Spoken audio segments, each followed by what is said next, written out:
Hello, everyone, and welcome to the public space. Today, a special report on the structure of Jewish influence in America. The subject that we're about to cover is so vast that we both agree, me and Frame Games, that it will be impossible to cover today in full. So what we're going to do is to give you a teaser, a kind of outlook on the ensemble of the picture, and we're going to do a regular series where Frame Game will come back, or potentially other contributors, where we will talk to you about what does this result in your life, what kind of outlets do these organizations sponsor, what kind of effect do they have on the democratic system. What we're uncovering right now is today is a big picture of the ensemble of Jewish influences that are known to interfere or to act in American policy, American media in some way, but we'll cover that more in a future episode, just so you have an idea of the size of the system that we're talking about. And to talk about this, Frame Game has come. How are you doing today, Frame Game? I'm doing great. Thanks a lot for having me, JF. And as a reminder for the structure of these episodes, I am the editor of these episodes. I make the choices. Behind the curtain is a choice of word that I did, and I chose to illustrate George Soros because although what we're about to talk about implies thousands of people, thousands of professionals, of lawyers, of policymakers, of politicians, the system that we're talking about is very well represented by George Soros, who is a billionaire who tends to fund political activities that are in line with his interest. And so I think that he is a figure that deserves to be illustrated because people know him. But what we're about to talk to you is much greater than George Soros himself. And Behind the Curtain was chosen as a title because what we're about to illustrate are things that are not very covered in mainstream media. So we're about to reveal the structure of a set of influencers on American politics that are normally not covered by mainstream media. Frame Games, That's would you right. like to do an opening statement?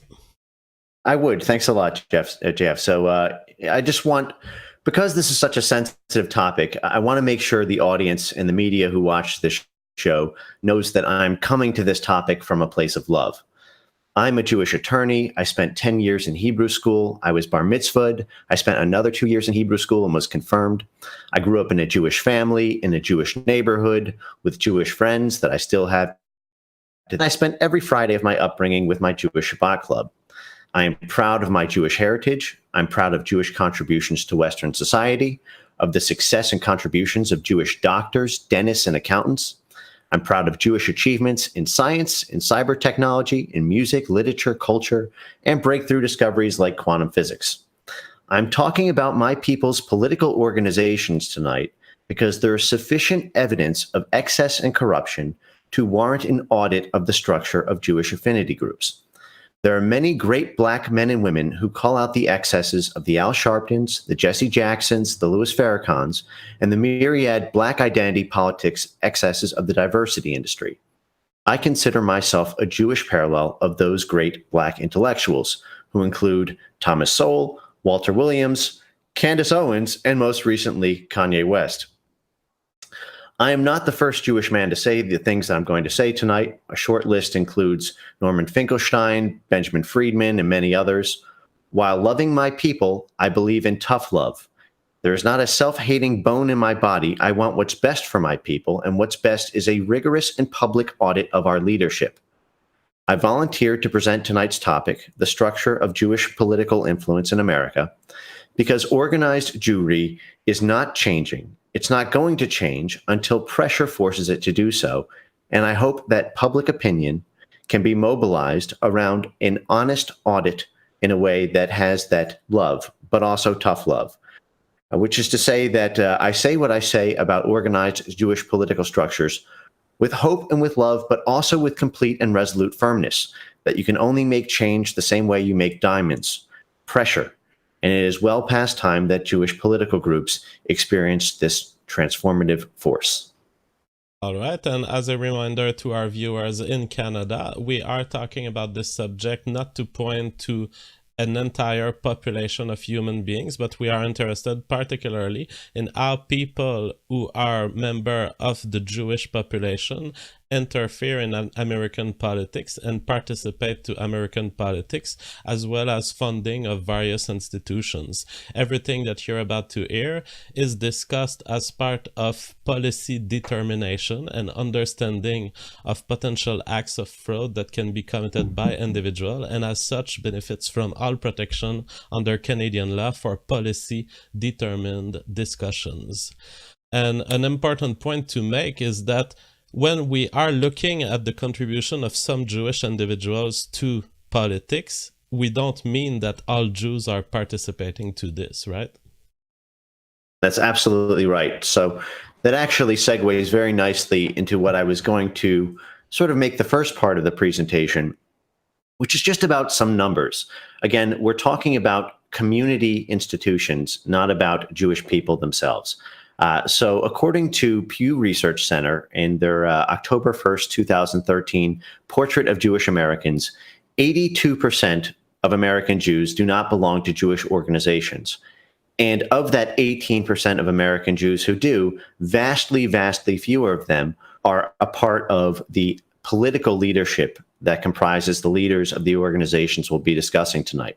So it is very important to remember that this is not all Jewish people, not all Jewish organizations. Some further research is that 70% of American Jews are only somewhat or not at all attached to Israel. 57% of American Jews have never traveled to Israel, and 44% think that Israeli settlement building in the West Bank is a bad idea. That's, again, Pew Research data as of 5 years ago. The total Jewish affinity organization membership in North America is less than 1 million Jews, so it's about 750,000 total. Remember, the U.S. population alone is about 330 million. And that Jewish affinity organizations really represent Jewish American mega donors and stagnant career-long boards and officials whose careers and livelihoods depend on the money that comes into this industry. So the wealth is very, very concentrated. As an example, the Republican Jewish Congress, only 145 donors make up 76% of all funding. So remember, you have 750,000 Jews in these organizations, and only 143 of them make up 75% of funding to many of these organizations. Absolutely. So in terms of traveling, we see that a part of the Jewish population is attached to Israel. I mean, if 43% of them travel to Israel, I would assume that they have some contact or some love for Israel. But there is a part of the population that never went there. And also, as far as the funding aspect goes, we're talking really about an elite that has taken on itself the role of funding. We're talking about a few hundred people who are funding most of the funding activities related to Jewish affinities. That's correct. So before we do the sort of deep dive into the architecture of the organizations themselves, I think it's useful to talk about kind of 6 bullet points that I made up in advance that I think explain why this deep dive is warranted. And these are the excesses and corruptions that I mentioned in my introductory statement. So, JF, would you mind if I just rolled through these 6? Absolutely. And these points are important because they are cases of abuse, demonstrable abuse, if I understand correctly. Yeah, that's right. So the first is that this is a political influencing network that has very undocumented effects, or at least as you mentioned in your sort of introductory statement. They're not covered by the media, and these are 6 effects that I think need to be examined or at least audited. And again, my allegations here are as you would have at a preliminary hearing. This is not an allegation of corruption directly, so much as a presentation of evidence that warrants an audit. So, the first is the insertion of Israel or Jewish-related appropriations, mandates, and foreign policy or domestic policy initiatives into state legislatures and governments. And this is in no particular order. One of the things that made me very curious about this topic was learning that many of these organizations are not just national organizations, but they're what's called translocal organizations, meaning organizations that are not just national like the ADL or AIPAC, the American Israel Political Action Committee, or any number of the others we'll cover, but that there is a Jewish Federation and JCRC, Jewish Community Relationship Council, something that you'll hear about a lot here, in every major city center and state in America. And that it's not just that you'll learn about what the industry is doing by following the American Jewish Council or AIPAC or the ADL. This is happening really behind the scenes every day in every city. If you want to run for mayor or district attorney in Miami, you're going to need to go through the local Jewish Community Relationship Council. And this has recently been ratcheted up on steroids. So I'll give you some statistics that were very interesting to me as somebody who's worked in finance to learn. So state pension funds buy approximately $2 billion worth of Israeli government bonds every year. Israeli government bonds have about the same yield as U.S. bonds, and many states have had to pass specific legislation to repeal bans on foreign bond purchases in order to force their comptrollers to buy these unprofitable foreign country bonds. So typically, if you are a state pension fund, you need to get about an 8% return to keep the endowment at a profitable level, so that basic things like pension funds for firefighters and police officers can be funded, and teachers. U.S. bonds are usually not a big part of state pension funds because they only net like a 1.5% yield. It's the same thing with Israeli bonds. And now, to the extent that there are U.S. bonds that are purchased, it's usually because of a negotiation between the federal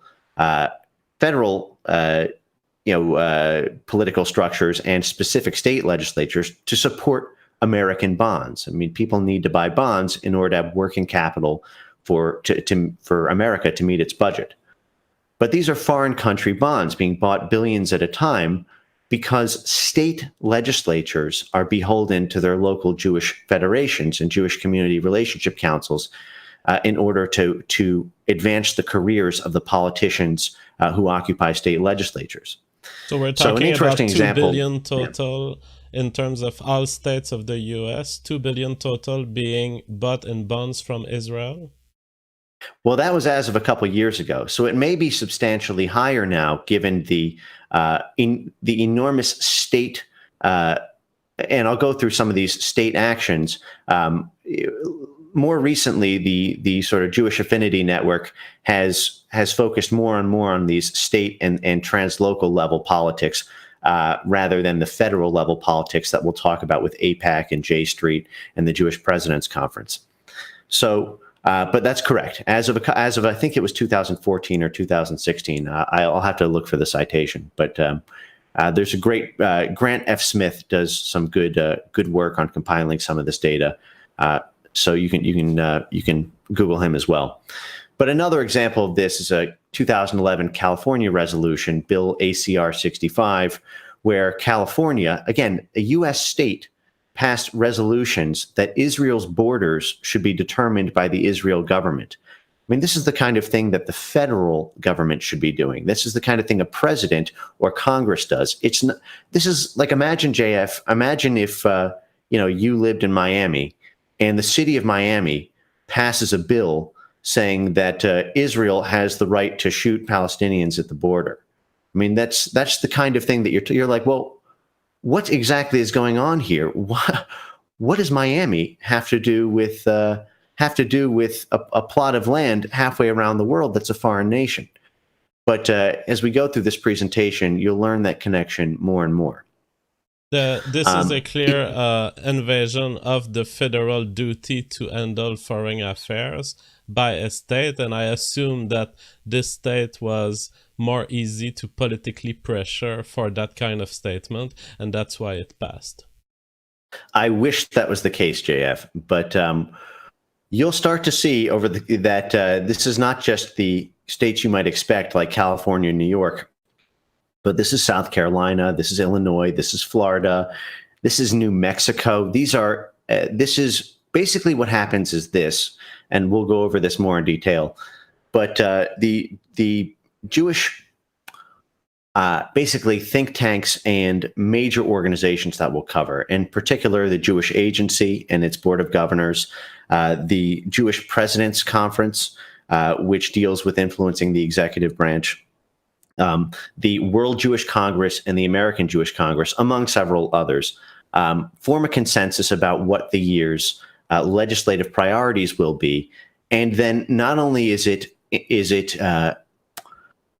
lobbied for at the federal level, but there's a 50-state blanket, state-by-state march that these organizations do through every state in the country in order to in order to have not just federal control, but state and local control, so that there's no dissent even at a local level.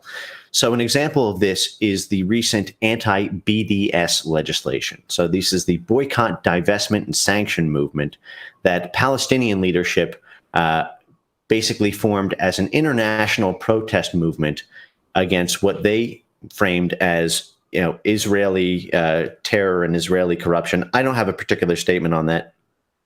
As I've said before, I don't have any problem with Israel being, what it is. I just have the issue with excess and corruption, and that's what we'll cover. But essentially, this BDS movement was designed to present a nonviolent protest against Israeli infractions on the Palestinian people by boycotting Israeli goods, by divesting investments, that is, going after investors into Israeli companies or Israeli organizations, and by lobbying for international sanctions on Israel. So it was exactly what Black political advocates did in the civil rights movement in the 1960s with respect to nonviolent protest. It's what you're supposed to do. But what has happened is it was so successful early on that it became the number one priority for AIPAC and for the American Jewish Congress to make BDS illegal, to make it illegal to boycott Israel or to take any sort of economic action against it. And a good example of this is the fact that anti-BDS legislation, state by state, one at a time, in 24, I think it's up to 25 now, individual states in the country. And what this means is this: if you receive any money whatsoever from the state government, if you are a state university, if you're a public school, if you're a contractor doing construction on state land, if you're a park service, if you're an employee or independent contractor of any of those, if you participate in or have any affiliations with somebody who boycotts Israel. Oh, I think we lost you. But yeah, the principle of this boycott is simply to use freedom of business. We lost you for a while. Frame Games, you're back now. Hello? Oh, yes. I'm sorry. Where do... just keep going at the where you were explaining the boycott. We lost you for like 10 seconds. Okay. So what happens is now 25 states have state by state enacted this legislation that makes it illegal to boycott a foreign nation, Israel. So some crazy situations have popped up because of these laws. A famous one was the recent flooding in Houston, where there was emergency relief funds that were apportioned to the state of Texas so that people... So we're losing you again. I hope that we will find a way to... Okay, now you're back. Sorry. One more. I'll do this one more time. Sorry about that. So I'll switch you were to talking about a specific headphones. case that got very well... Okay, you will switch here. Yes. Yeah. Also, if this happens one more time, I'll switch to regular headphones instead of Okay. my nice microphone. But what happened in the state of Texas was these emergency relief victims needed to sign a pledge that they would not and have never boycotted the state of Israel in order to receive money by the state when their homes were destroyed by a damn near biblical flood in the city of Houston. So these were people who were, and there were hundreds of people who support Palestine and who support the BDS movement, who could not get funds for their house because of this state legislation. Now, another example of this is what's happening on college campuses. You have to understand a huge part of the youth division of the Jewish affinity organizations is control over local universities and colleges, often through Hillel organizations or Chabad, Lubavitch, or other organizations. And what's happened is, if you give a speech that promotes BDS in one of these 25 states, if you receive funds as honoraria, basically you're not allowed to receive funds. There was a great example of this recently, where somebody was slated to speak at a public university, a publicly funded university, and they were supposed to get money. But after the fact, the organizer said, sorry, this recent legislation prohibits us from paying you for this speech because you advocated for BDS, and this law would make it illegal for us. The university would actually get an enormous amount of trouble because we'd be breaking the law by letting you speak and having you pay for it. So this is that's 25 states, one by one. Now it gets crazier because this is now the tactic that's being used for every single item in the Jewish Affinity Organization agenda. So a recent one of this is Holocaust education. Now, I'm not making any statements about the Holocaust on this, here. All I'm doing is pointing out political influence and how the sausage gets made, so to speak.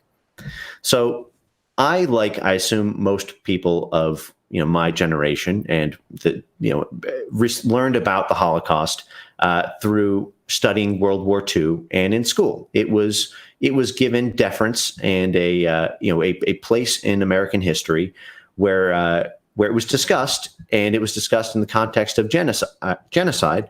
But there was no separate course that was required to be dedicated to it.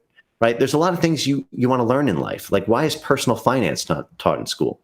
But what's happened is, very recently, as of 2015, which is when it first became a priority legislation piece of the annual APAC agenda, the goal is now to get all 50 states to pass state-required Holocaust education requirements in all public schools, so that you have these 6-month, semester-long dedications to the Holocaust, so that now in 2018, 70 some years after it happened, it is now crowding out other educational priorities. And this is to basically super prioritization. There's nothing like that for any other genocide, or really for any other historical period. I mean, you learn about U.S. history, but to have some cornfield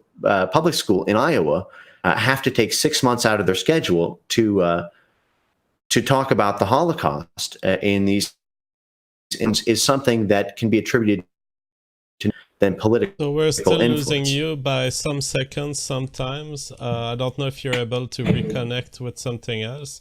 Yeah, I will say on the side I'll do that. Yeah. While he does that, I will say on the side of the anti-boycott legislation, that is a way that is used for the state to impose consent, because then you're forced to sign this little paper that says that you will not boycott Israel. And so this is a way to force consent in businesses through state money. And this happens also outside of the Jewish community, but it's particularly shocking here to see it happen that way. As far as the education of children goes, we need to let the teachers decide what is best for children, and history courses are paramount in forming identity, in forming a sense of who you are in history. And it's not surprising that the Holocaust, which is a pillar of Jewish identity, when we ask Jews, what makes you Jewish? What do you think forms your identity most? The Holocaust comes as a top answer, a large part of the population. Are you back, Frame Games? Alright, he's still figuring out his connection issues.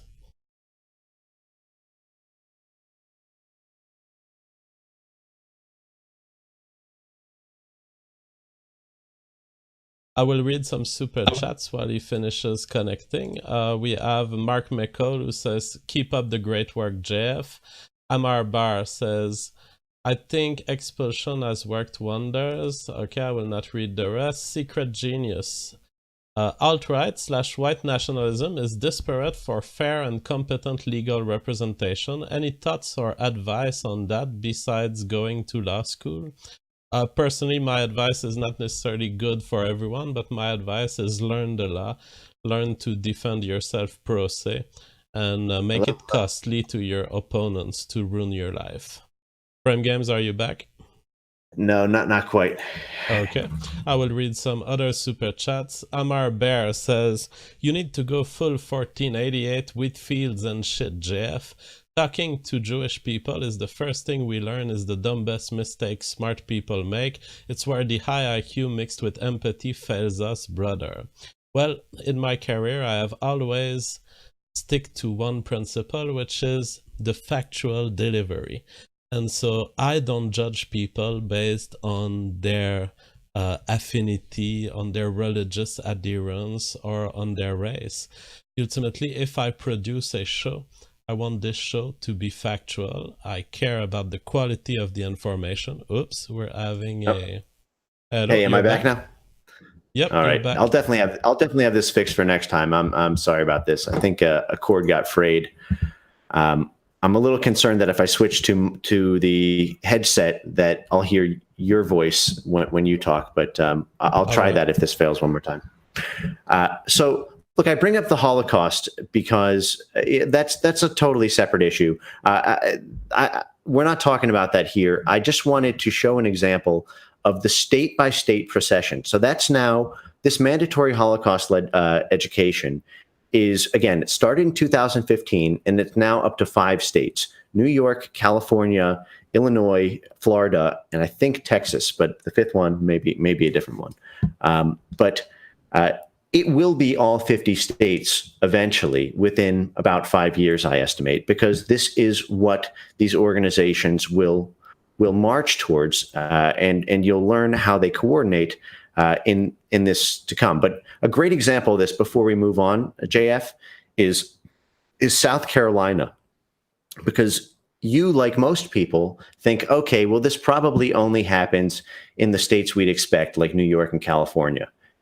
But South Carolina is a Southern Republican state, and this gets to why understanding ethnic politics is much more useful to supplement your conception of left wing and right wing than just stopping at left wing and right wing. If you didn't understand ethnic lobbying groups, then this would make no sense to you. South Carolina last month, April 2018, became the first state in the country to define anti-Semitism by law and ban all state dealings and organizations from receiving public funds, including education facilities, if they're deemed to be anti-Semitic. Now, you have to get a load of just how this legislation came to pass.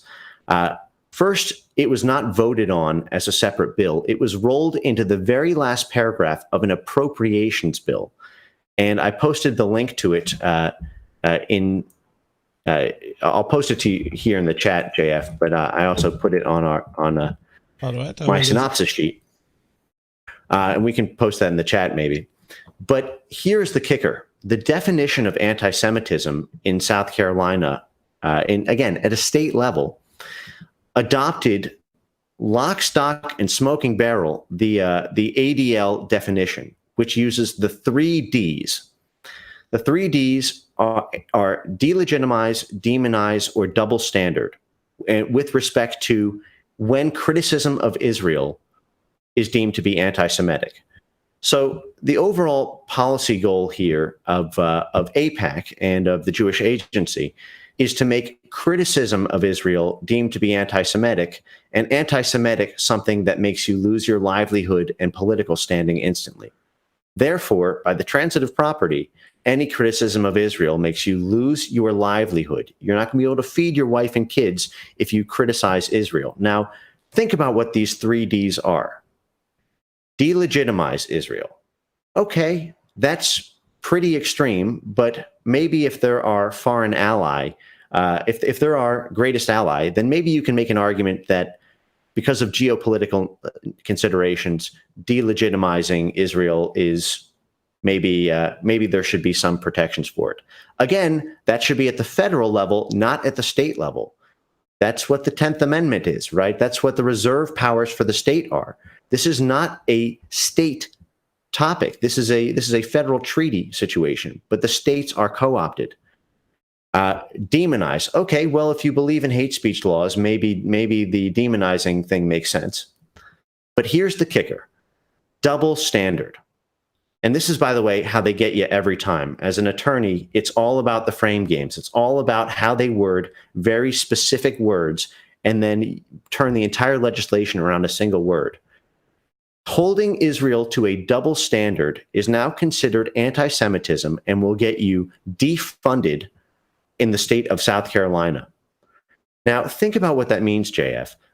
If you hold Israel to a double standard than, say, Nigeria, if, for example, there are war crimes in Nigeria and Israel is not as bad as Nigeria on them, then you're saying, well, you're holding Israel to a standard you don't hold other countries to. And you are therefore being anti-Semitic by not applying the same standard to every country. There's no way out. This is ridiculously written as a law. It's aimed at encompassing any sort of criticism. I just want to read a part of this law. It's absolutely revolting. They define anti-Semitism, as you mentioned, as applying double standards by requiring of Israel a behavior not expected or demanded of any other democratic nations. So, I mean, some of the speech we may do here on the stream would qualify as anti-Semitism in South Carolina if we just say that Israel has a responsibility to be fair to Palestinians, or as a responsibility to respect the rights of Palestinians to their lands. I've already applied the double standards because no other nation has this behavior being requested of it. And so by the definition here, we would be committing acts of anti-Semitism by simply criticizing Israel. We cannot also accuse Jewish citizens of being more loyal to Israel. That's literally, I cannot tell that a single politician is being loyal to Israel more than he is to the US, even if he's a dual citizen. Oh, JF, it's so much worse than that. Scroll up. See, this is what you learn in law school first thing. Everything we're saying, not just some of it, everything we're saying in this is deemed to be, would get you defunded in South Carolina. Here, can you pull that back on the screen? I'm going to point your attention to, this is 11.23, subheading B1. And here's what it is. It is any attack on Jewish community institutions. So it's not Jewish individuals, JF. Community institutions. If you say the ADL is having excess and corruption, if you say that the Jewish Federation of North America, if you criticize them, if you hold them to a double standard, if you hold them to a standard you don't hold, say, the local chess club to, that's anti-Semitism too. It's not just the people, it's everything. Do you understand? It says a certain perception of Jews which may be expressed as hatred toward Jews. So it doesn't even have to be intended as hatred. If it can be expressed as hatred, then you would be committing anti-Semitism in South Carolina.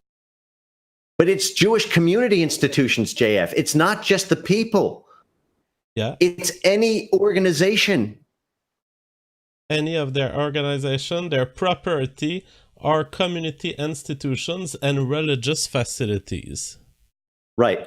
But understand, this is going to be litigated under that community institution thing. What that says is that, like, for example, one of the things that I was going to go over in historical crimes of Jewish organizations is the section on David Cole in the 1990s, a Jewish guy like me who, except he basically challenged certain elements of the mainstream historical record of what happened in Auschwitz. Take it what you will. I'm not weighing in on that.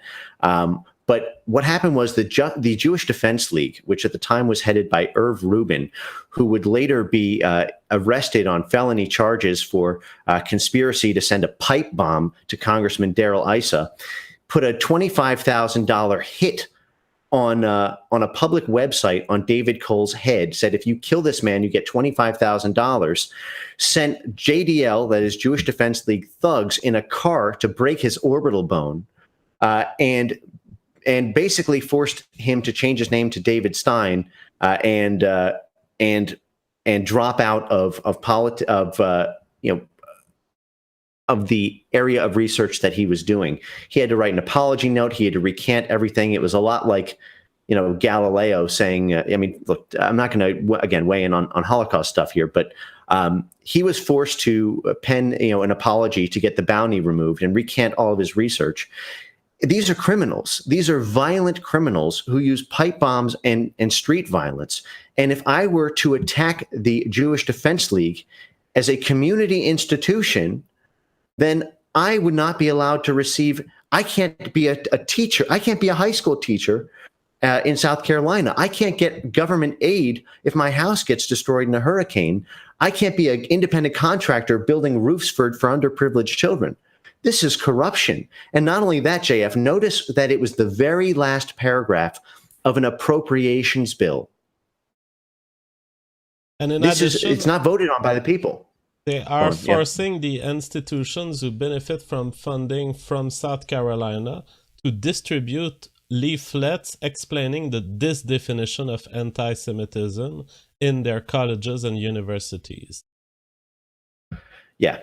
So, I hope that this is, becoming clear, even though we're sort of just getting started. This is not good for Jewish people, in my opinion. As a Jewish person, I don't co-sign on this. This is horrible. This is an injustice. And it needs to be called out. And that's one of the reasons that we're doing the presentation we're doing today. It's about, if you love Jewish people, you will agree with the message of this episode. All right. Okay. All right. So I'll move on. So number 2 is the insertion of Jewish affinity organization operatives and affinity allies into federal agencies in a way that corrupts their objectivity. So an example of this, we could go through a bunch of them. We don't have time, I think, on this episode, from the Department of Homeland Security to the Department of State. But I think an instructive one for today's news is the FBI. The ADL is the Anti-Defamation League and many other Jewish organizations have a totally disproportionate influence over the Federal Bureau of Investigation in a way that most people have no idea about. The FBI is supposed to be a totally dispassionate, science-minded, nonpartisan organization that should show no deference to any particular group, particularly an ethnic lobbying group.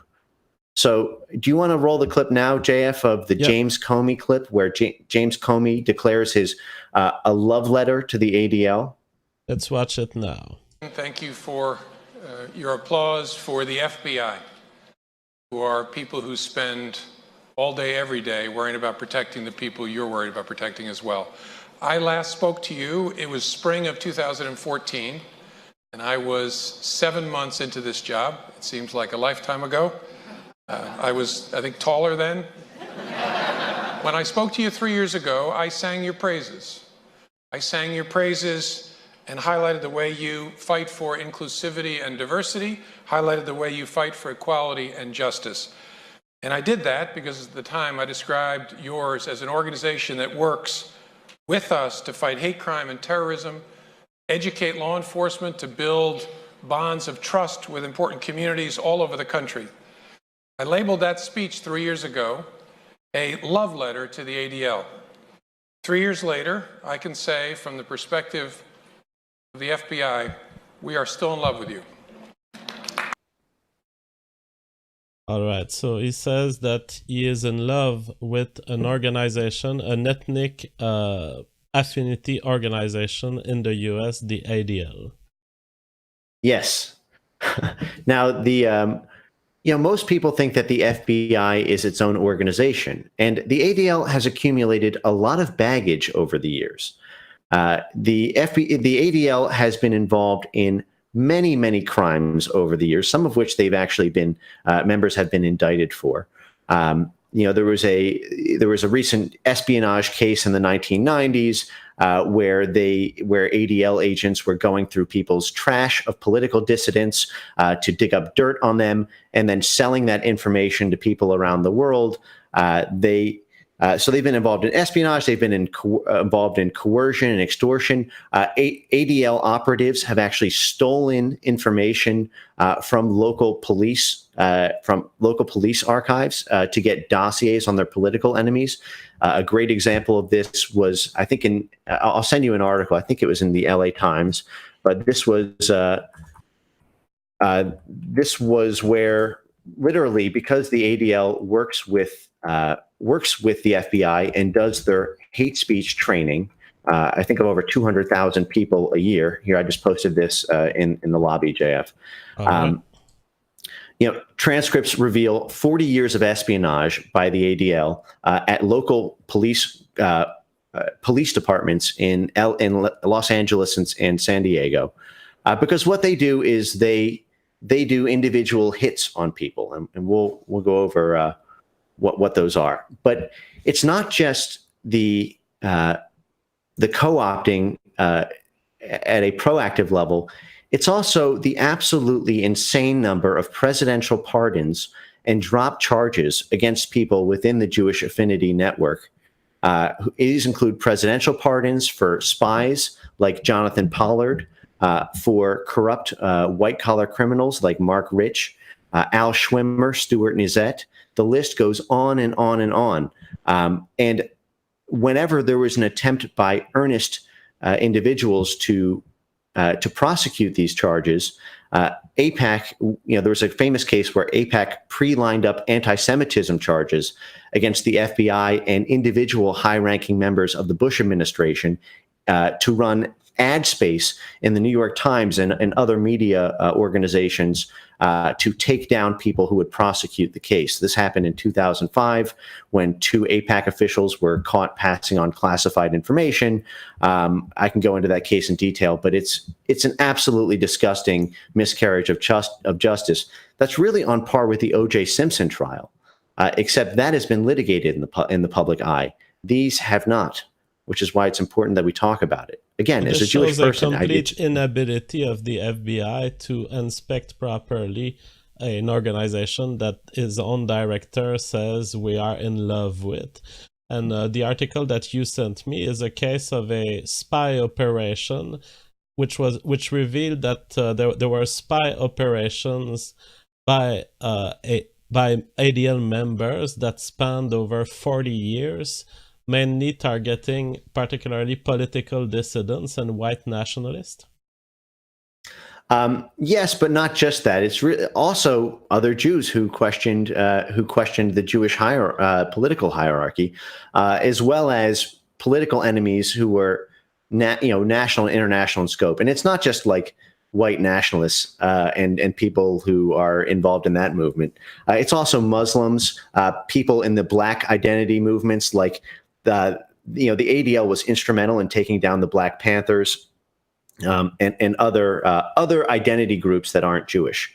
So, it's very important to note that this is, this is really about preserving their power more than it is about stamping out the racism of any particular group. But I'll try to move on quickly through this material since I want to get into the deep dive here. But a few other points to note here are this abuse of tax-exempt status to make other groups pay for what are increasingly uncharitable activities. So most of these Jewish affinity organizations are structured as 501c4s. Okay, many of you have heard of 501c3s. That's the classic nonprofit organization in America. It allows you to, it allows donations to be tax exempt, so philanthropists can write them off. It allows for a number of protections because you're engaged in something for the public good. So 501c4 is very similar, except donations are not tax exempt. But it allows, but other than that, it's basically the same protections. And in order to qualify as a 501c4, you have to be advancing the social welfare of the country. So, many of these organizations are organized under the auspices of Americans for Israel. And it's very clear what their mission statement has to do with advancing the social welfare of Israel. But it's not at all clear why they should be protected, not just financially, but also from scrutiny by 501c4 protection. 501c4s allow what are called dark pools, the bundling of money without the public needing to know where it came from, without needing to know the identities of donors. So 501c4s allow for soft dollar domination of the translocal political scene. And again, it's not just Jewish organizations. There's a million other lobbying groups, but this one is focused on the Jewish ones. Okay, so I'll skip ahead and say the last bullet point, the reason that we're talking about this is because of the specifically Jewish role in the diversity industry as the sort of centerpiece of various coalitions that are both ethnic and religious in scope. In the ethnic in the ethnic diversity industry, Jewish groups have, for 100 years played probably the center role in their development, in their rise, and their political operation, which includes both 1964 acts being drafted in a Reform synagogue, where the American Jewish Congress was housed. That's the 1964 Civil Rights Act and the 1964 Initial Voting Rights Act. These many people think that these are sort of nonpartisan bills, but they were drafted in synagogues with the in where the American Jewish Congress is housed. I mean, that's if you're not aware of those facts, then you're not going to be able to make good predictions about what the American organized political response will be to new legislation. And at the public level, you've also documented on your own channel several cases of Jewish leader teaming up with black leaders to participate in minority-aimed protest. You've documented the case of Starbucks, where we see a Jewish leader shaking hands with the black leader for a case of anti-black racism, or at least perpetrated anti-black racism. So they form alliance with other groups in the hope of pushing diversity messages. That's exactly right, and it's much more than that, though, too. So that's I just talked about the ethnic diversity industry. What you just brought up was the ethnic coalition that these organized Jewish groups are involved with. The other prong of it is religious coalitions. So these are coalitions with local and national Protestant, Catholic, Muslim, and Black church groups, so that each one of those groups is either financially dependent on or wholly intermingled with Jewish advocacy groups in order for those groups' agendas to be pushed forward. So a great example of that we'll get to is on the role of local and state Jewish federations and JCRCs.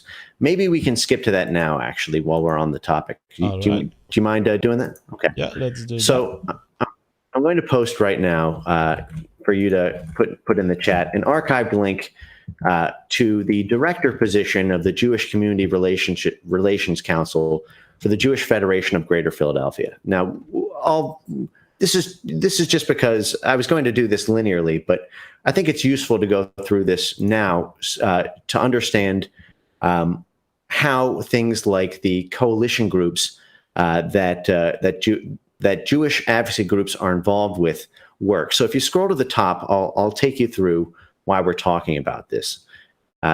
This is the Jewish Federation of Greater Philadelphia. So again, it's the political tip of the spear for Jewish people in Philadelphia. So here is an opening for the director position at this JCRC. And here's a little tour of the skills that you need in order to be the man or woman for this job. Okay, so here's a few things. Your job is to develop positive working relations. If you scroll down a little bit, there it is. I think it's just right there, the second one. Develop positive working relationships with spiritual and education leaders, various partner organizations, influential government officials. Your job is to develop positive working relations with influential government officials, policymakers, media representatives, and members of the community at large. Work with the Director of Government Affairs to develop, maintain, and strengthen relationships with public officials and coordinate advocacy efforts with the Pennsylvania Jewish Coalition, the state-level Jewish group. Develop strong connections with the interfaith community, and this is what you were just talking about, JF. Working on issues of mutual interest and concern, and maintaining a close relationship with the Religious Leaders Council of Philadelphia. So just so you understand how this works in practice, I'm going to send you now a link to the Jewish Stake in America's Changing Demographics to show you how these organizations use interfaith coalitions like churches. So I just posted this. And you'll see here in about halfway down in the subsection saying abandoning the field to nativism and xenophobia, there's a paragraph where Stephen Steinlight, another Jewish fellow who's the head of the Center for Immigration Studies at the time, said, "We need to rescue it," being the debate, from the influence of those who understand America not in terms of its abstract constitutional principles, but as blood and soil. And then saying that Pat Buchanan's Reform Party in the 1990s had to be taken out of public conversation. His view on limiting immigration should not be allowed to be a partisan issue that Americans can vote on, which means we need to get both Republicans and Democrats to no platform Pat Buchanan's widely popular Reform Party. But notice the last sentence in this paragraph, JF. Now, I'll read the last two sentences aloud so that you guys all have it. We are advocating the design of policy closer to where the American people... Oh, I'm sorry. I'll just read this whole thing, okay? It says, it must be admitted that Pat Buchanan's attitude about immigration clearly resonates with the majority of Americans, unlike the popular Jewish open borders stance. Every time representative samples of Americans are presented an option on immigration, they support limiting it, though it's usually couched in the context of a 5-year moratorium instead of a full stop. So he's saying, look, the Jewish community's open border stance is not what the American people want. Democratically, they would vote on closed borders if they could. And then he's saying, we're advocating the design of policy closer to where the American people are, but that we have to morally educate them to extend the parameters of their sense of community. And here's the kicker. The last line, here is a good role for the church. So this is what they're going to get the church organizations, the Christian Zionist organizations, the Black church organizations to advocate for in exchange for seed funding and for money and political muscle.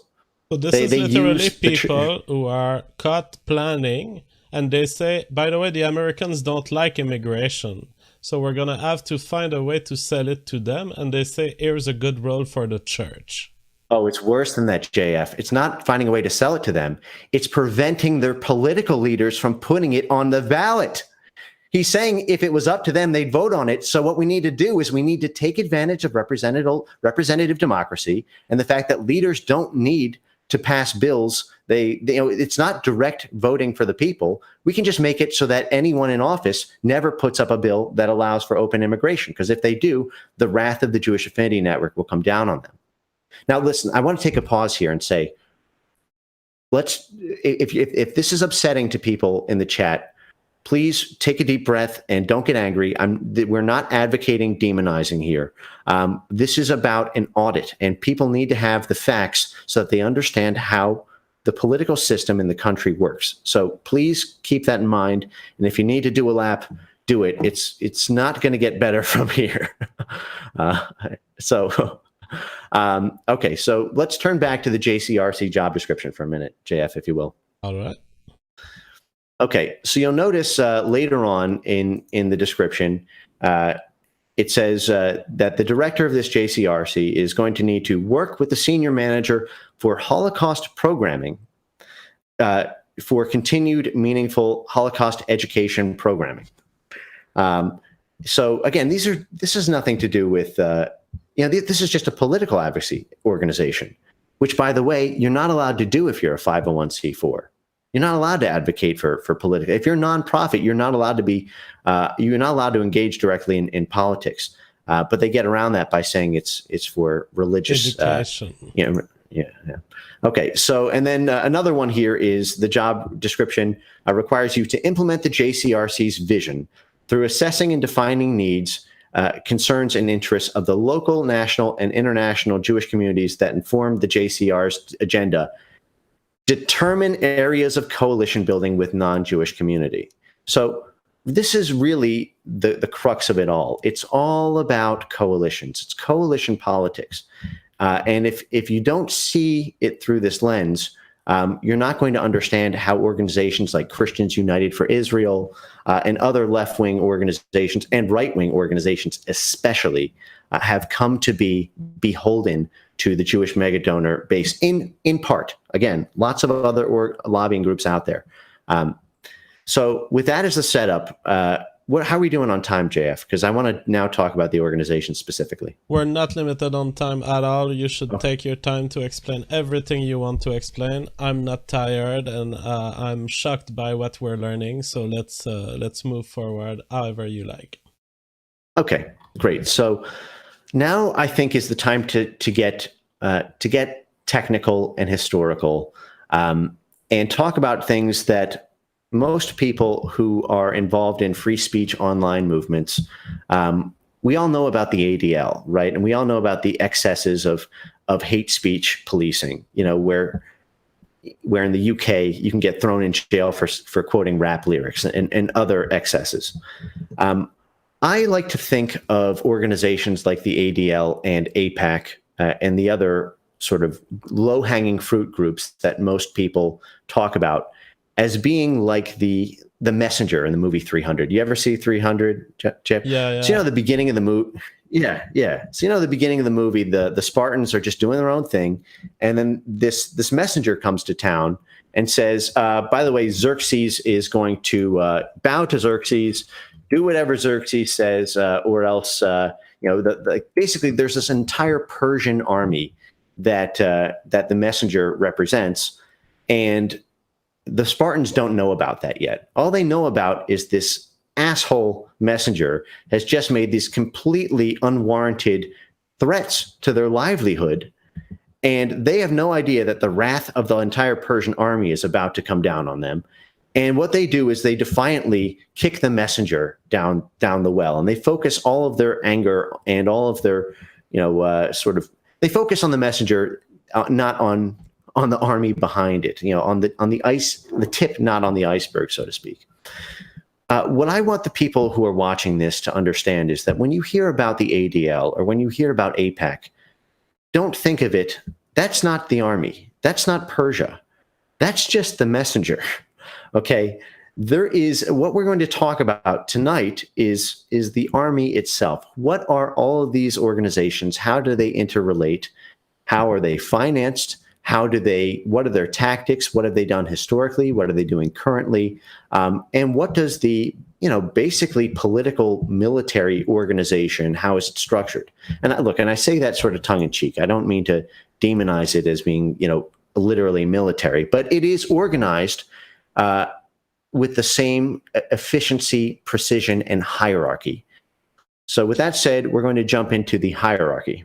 Absolutely, and when we view job postings like this is the tip of the iceberg. There are presumably hundreds of jobs like this in the US, and it's important to understand the cash flow that leads to these jobs existing, which comes from mega donors who have so much money that they're willing to pay someone full-time to do that kind of stuff, which may not look in and of itself a big thing, but it's the mass of people who are working in the Jewish lobby that does represent a huge effect on the American democratic system.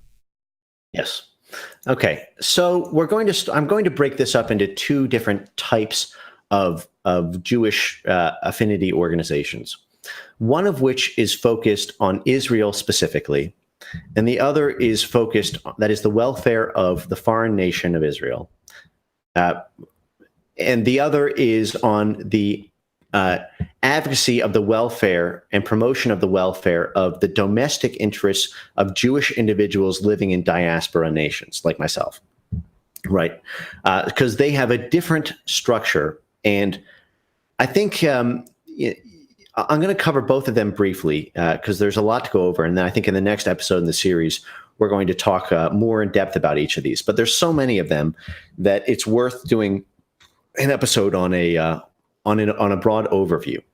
So by my estimation and the work of the scholars that I filed to follow to compile this, I'm sorry, let me start with the Zionist organizations, just so we can get them out of the way. All right. The top dog of the Zionist organizations, that is the explicitly Israel organizations, is an organization called the Jewish Agency, which was and here's, just so you can see the about me, I'll just send you some links if you care to post them or pull them up. So the Jewish Agency was founded in 1929. It dubs itself the world's first responder for coordinating worldwide Jewish responses to issues concerning Israel.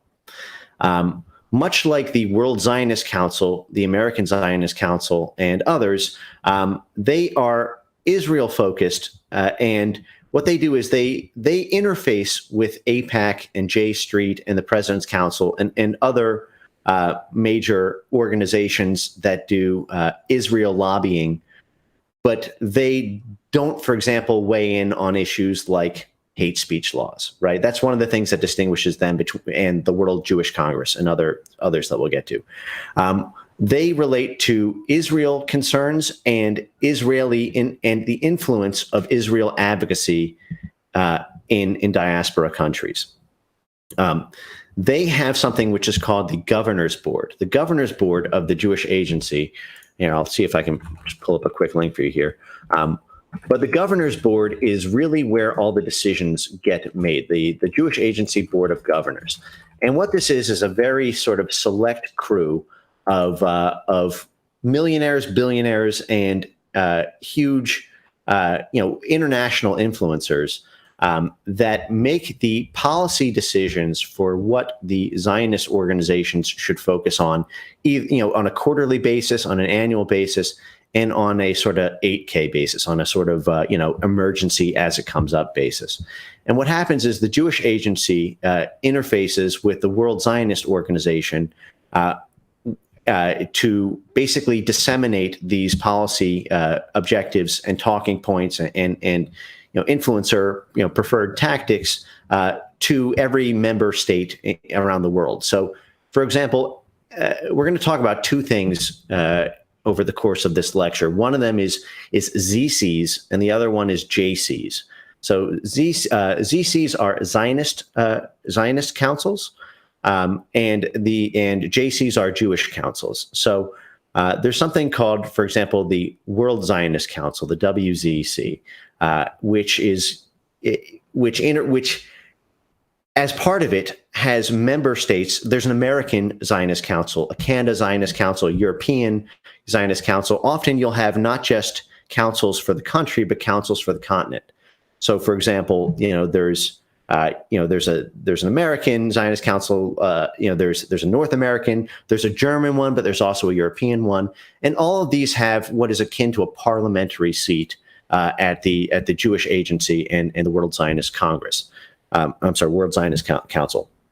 I don't want to focus too much on these organizations, though. They're their own beast, but it's a separate issue from talking about identity politics, writ large. This is sort of when you start talking about Israel, Israel advocacy, it starts to muddy with foreign relations. And what I'm concerned about in this lecture mostly is domestic. How does this affect you as an American? If you want to run for mayor of your town, how does this affect you? If you want to wonder, why is it that people are not, why is it that Trump is not taking action against hate speech laws? Why is there no political will for it, even though it seems to be popular to repeal hate speech laws in the UK with things like Brexit and other proxies? This is why, and or at least this is a large part of it. So I'm now going to focus on domestic influence, Right. and to do that, I'm going to start at the top, and I'm going to start with an organization called the World Jewish Congress. So the World Jewish Congress, much like the World Zionist Council, they're structured in essentially the same way. Every country, it's over 100 countries, have a Jewish Congress in them. Okay, it was founded in 1936, so this was shortly before the start of World War II. And the World Jewish Congress is, it exists for international coordination of all Jewish groups worldwide, again, in over 100 countries. So every single country and continent that has a Jewish Congress reports up to the World Jewish Congress. It was founded and run by sort of a combination of a Jewish mega-donor billionaire and a very influential Brooklyn rabbi, and the two of them started this sort of long ago. It had a number of precursor organizations dating back to 1917, and it is what the AJC, the American Jewish Congress, reports up to, and also receives funds and international political support from the top down. Okay, so some famous examples of the WJC stepping in are it had an enormous influence on President Truman and the forming of Israel itself. Again, I don't want to demonize Israel. I do want to be honest, though, and say that it's very hard to think of to understand the process of Israel's founding without understanding that President Truman did not want Israel to be founded as a purely Jewish state. He wanted a two-state solution where it didn't displace 700,000 Palestinians. He wrote about this at length in his journal. He opposed the sort of Jewish strong-arming tactics at every turn. And there's a fantastic article I'm going to send you right now that covers this.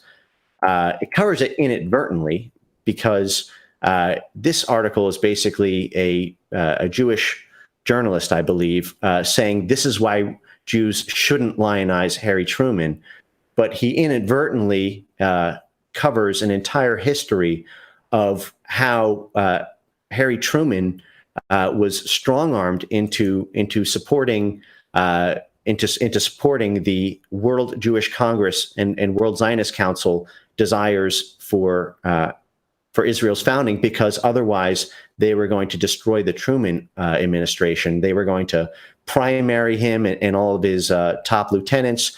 They were all of New York Jews were going to be basically organized to basically take control of Jewish politics in New York and wrench away a key sort of foothold of the Truman administration.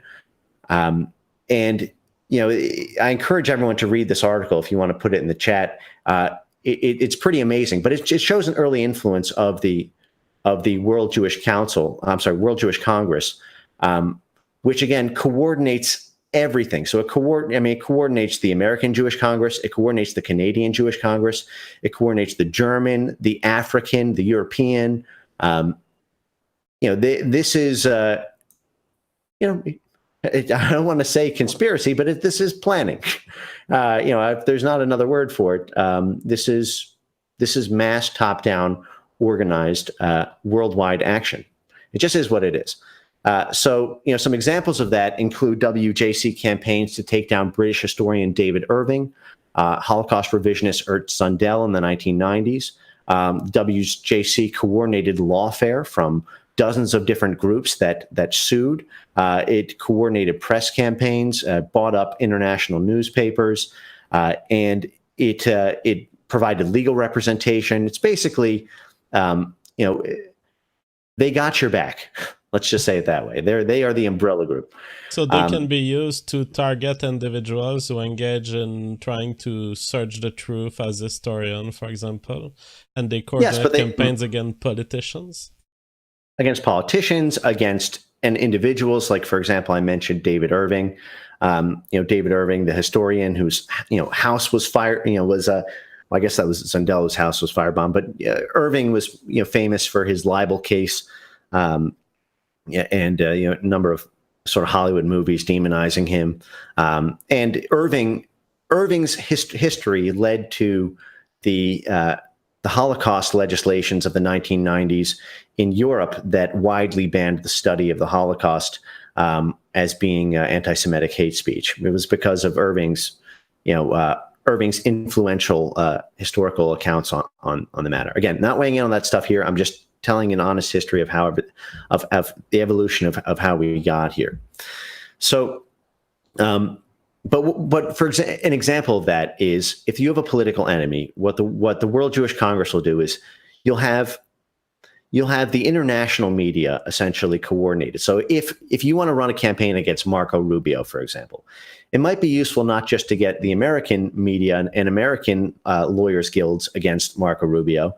It might be useful to also get political allies like the UK and France. It might be useful to get all sorts of public relations, organizations from around the world to coordinate at the same time to make somebody basically politically jeopardized or able to be sued into bankruptcy or any number of other extortionary tactics, usually including the use of a scoreboard, which we'll get into in our APAC decision. By the way, do you need to pause for super chats? I know I'm going through this stuff quickly. Oh, yeah, I think we can take a pause also for you to relax your voice. Let's have a look at what the crowd is saying. Amar Bear says, get Enoch here to push this guy's boundaries. I like Mike Enoch, but I prefer hearing Frame Game and what he has to say on his factual report. Then we can discuss with Mike at some point. David says, I know Frame Game is actually a Jew. Oh no, I will not read this one. First name, last name, you're a troll. I don't read your super chats anymore. Olus Invictus, $10, thank you. Andrew J says, was this passed when Nikki Haley was governor? She is bought and paid for by Israel. I'm not aware of Nikki Haley. Yeah, well, Nikki Haley has sort of this right-hand man, John Lerner, who's sort of her primary backer. I mean, what you have to understand, JF, is that 70% of the top 10 donors to the DNC are Jewish, and 80% of the top 10 donors to the RNC are Jewish. Now, it's basically what happened is, after 1964, when Barry Goldwater was demolished in the presidential election, he was one of only a handful of people who 1964 civil rights legislation that overhauled American commerce and made it basically illegal to have freedom of association in business. There's a lot of takes on that. In my view, it has both positives and negatives, but the negatives have been exploited to an ungodly degree. It formed diversity in industry. But basically, after 1964, the Republican Party was facing total wipeout, total defeat, like the Whig Party in the UK. And what they did is they turned to Israeli money at that point and became that's what sort of birthed the neoconservative movement and the Bill Kristols, the Podhoritzes, all of the neocons like the Bushes and the the Rubios and everyone we now know and love today. That the wheels of that started in 1964 when, having lost the battle of the culture war of the 1960s, they basically sold themselves to the Israel lobby and to domestic Jewish groups and money and influence from those groups in order to mount a sort of political comeback, salvaging what they could while becoming a completely 100% Israel first sort of political organization, which is what neocon philosophy is. But that's what happens, how we got here on the Republican side. It's a huge amount. If 70 or 80% of the top donors of political parties are Jewish billionaires or millionaires, this is a mass of money entering into the political system, and the only way to survive in that political system, I assume then, is to bend your policy to respect the wish of your donors. Yes, at least in part, right? There's a lot of other mega donors who are not a part of the Israel lobby. It's just that the vastness of the Israel lobby is something that's breathtaking. The vastness and foreignness of it are just pretty unprecedented. Like there's an AJC scorecard on every single sitting member of Congress. Every single one of the 535 members of Congress has an individual dossier on them where they get a report card, A, B, C, D, E, F, depending on how they vote on every vote. And we're going to get to that later on the section on APAC votes, what are called APAC votes. But again, don't think this. Sure. Mm-hmm. Yeah, before we get there, I will keep reading. Staff says, in my opinion, these laws are a good thing. It shows how desperate they are becoming to keep their power structures intact. The kind of overreaching legislation will always backfire in the end. I don't share your positivism, Staff. These are very worrying things that I hear today. I will give you the example of Europe. Hate speech laws in Europe have not backfired. They have gained popular adherence. They have convinced the people of these nations that they had to be willing to welcome as much immigrants as were demanded of them. And so careful with the backfire. If it doesn't come in time, populations do get replaced, and populations get this feeling of overwhelming desire for generosity to the other. I do not share your positivism at all. The Bad Virus says Kennedy and Nixon both tried to blow the whistle on Israeli infiltration into the US. They both got burned one way or another.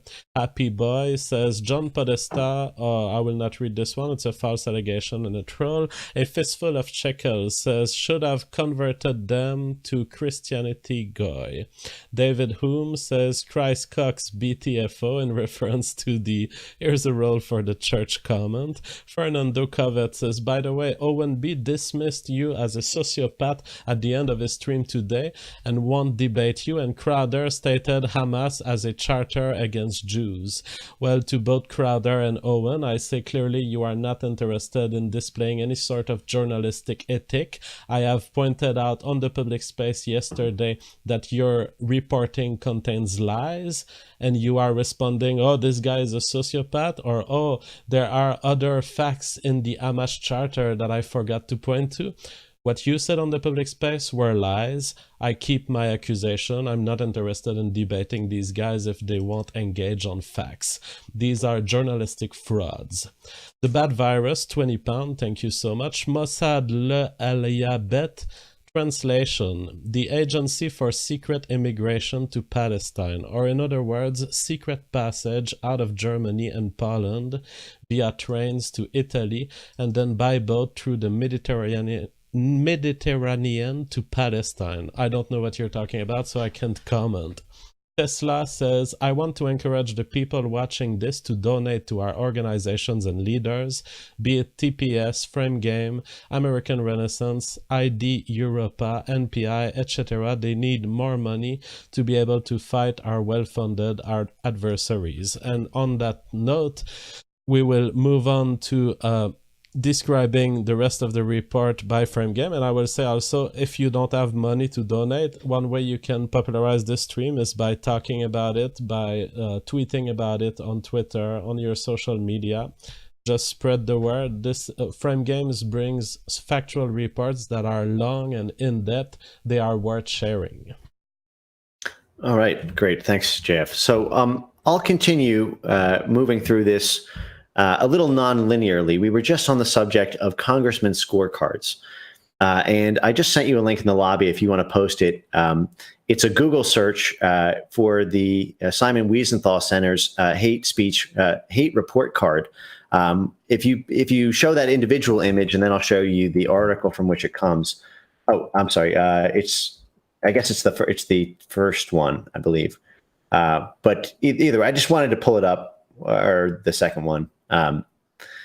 But essentially what it is, it's a blown up image. Yeah. And it shows these report cards for all the different all the major social media platforms and how they rank in terms of basically protections for Jewish influence and protections against anti-Semitism and things like that. The recent 2017 one, nobody gets an A by the way. Nobody gets an A on their congressman or their hate report cards. If they did, the Simon Wiesenthal Center wouldn't have a business model, right? The best you can get is an A minus. But you'll notice that things like Gab, model of never being satisfied, always be in the fight to improve the state of Israel's interest in the country. Well, right, because as I say, victimhood voltage is an asset, not a liability. It's a net operating loss. That it's an asset. The loss is not a bad thing. But I just wanted to point that out. This is how the scorecard works for all 535 members of Congress. Which so we just covered the AJC a little bit. That's where I believe we left off. The American Jewish Congress, which reports up to the World Jewish Congress. The American Jewish Congress was sort of formed in opposition to the American Jewish Committee, which at the time had a lot of German Jews that were not on board with a lot of the pro-Zionist and aggressively pro-Jewish ethnic politics that came to dominate the Jewish organizations in the 1920s and 30s. And I want to say again, for those who get upset listening to this, and I want to stress, not taking it out on people, but thinking of this at an organization, institution level, it is my position that the malevolent aspect of ethnic identity politics from the Jewish lobby did not occur until the 1920s. There were four phases, and I'll take a brief detour for history here. There were four phases of Jewish organization in the United States. The first started in the 1940s with the founding of two organizations, B'nai B'rith, which would later go on to be the network we now know, and the Hebrew Immigrant Aid Society, which was designed to basically make it easy for Jewish immigrants to integrate into the U.S. Out of B'nai B'rith, as B'nai B'rith grew, it was initially just a lodging system for Jews to network and have some solidarity. In the 1990s, they began to flex their political muscle. This is phase two. This was with the advent of Zionism and the organization of sprawling sort of Jewish groups in order to get Jews to Palestine, run arms to them, and start to flex the initial stages of political influence, much as Catholic groups and Protestant groups did. But what happened in the 1920s is they went way, way, way too far. That's when the ADL formed. That's when the AJC formed. That's when you had what is now, as I have cataloged it, well over 4,000 oriented political Jewish groups in America, of which the top 350 are sort of the focus of this network. They all do slightly different things. For example, when we talk about, well, okay, I'll just move through it linearly from here. So the problems really started with this 1920. It was taking it way, way, way too far. So now the American Jewish Congress, they bill themselves as being an umbrella organization organized to defend Jewish interests at home and abroad through public policy advocacy using diplomacy, legislation, and the courts. So the AJC is for lawfare and for political influence, whereas things like the ADL, are more for hit pieces and destroying political enemies. All right, so now we're going to move to two twin organizations, one of which probably, AIPAC, and the other of which you probably don't, which is the it's called the COP, the President's Conference, and that is the Conference of Presidents of Major Jewish Organizations. The AIPAC is designed for Jewish political control or significant influence over our legislature in America. And the President's Conference, the Conference of Presidents of Major American Jewish Organizations, is designed to have control over the executive branch. That is the president, the departments like the Department of Homeland Security, the FBI, the Department of Education, any executive branch gets the AIPAC treatment via the President's Conference. So I'm going to start with the President's Conference just because a lot of people don't understand its vast influence. What it is it's 51 national Jewish organizations who meet, again, annually, quarterly, and on an emergency basis as well. And there's dozens of full-time professionals. These are the bigwigs. Basically, the top people from these 51 Jewish organizations all meet and confer for this conference, which is developed. It was founded to develop a consensus voice among Jewish organizations in all dealings with the American executive branch. And there's lots of examples throughout history of the President's Conference strong-arming American presidents. It was founded in 1956 at a number of predecessor organizations. But when you read about the history of the 1960s, Lyndon Johnson and much sort of related to the 1967 war and America's political reaction to that, the COP was a major player. Basically, you don't see them, you don't hear them, but they are the chief. They're AIPAC for presidents and executives.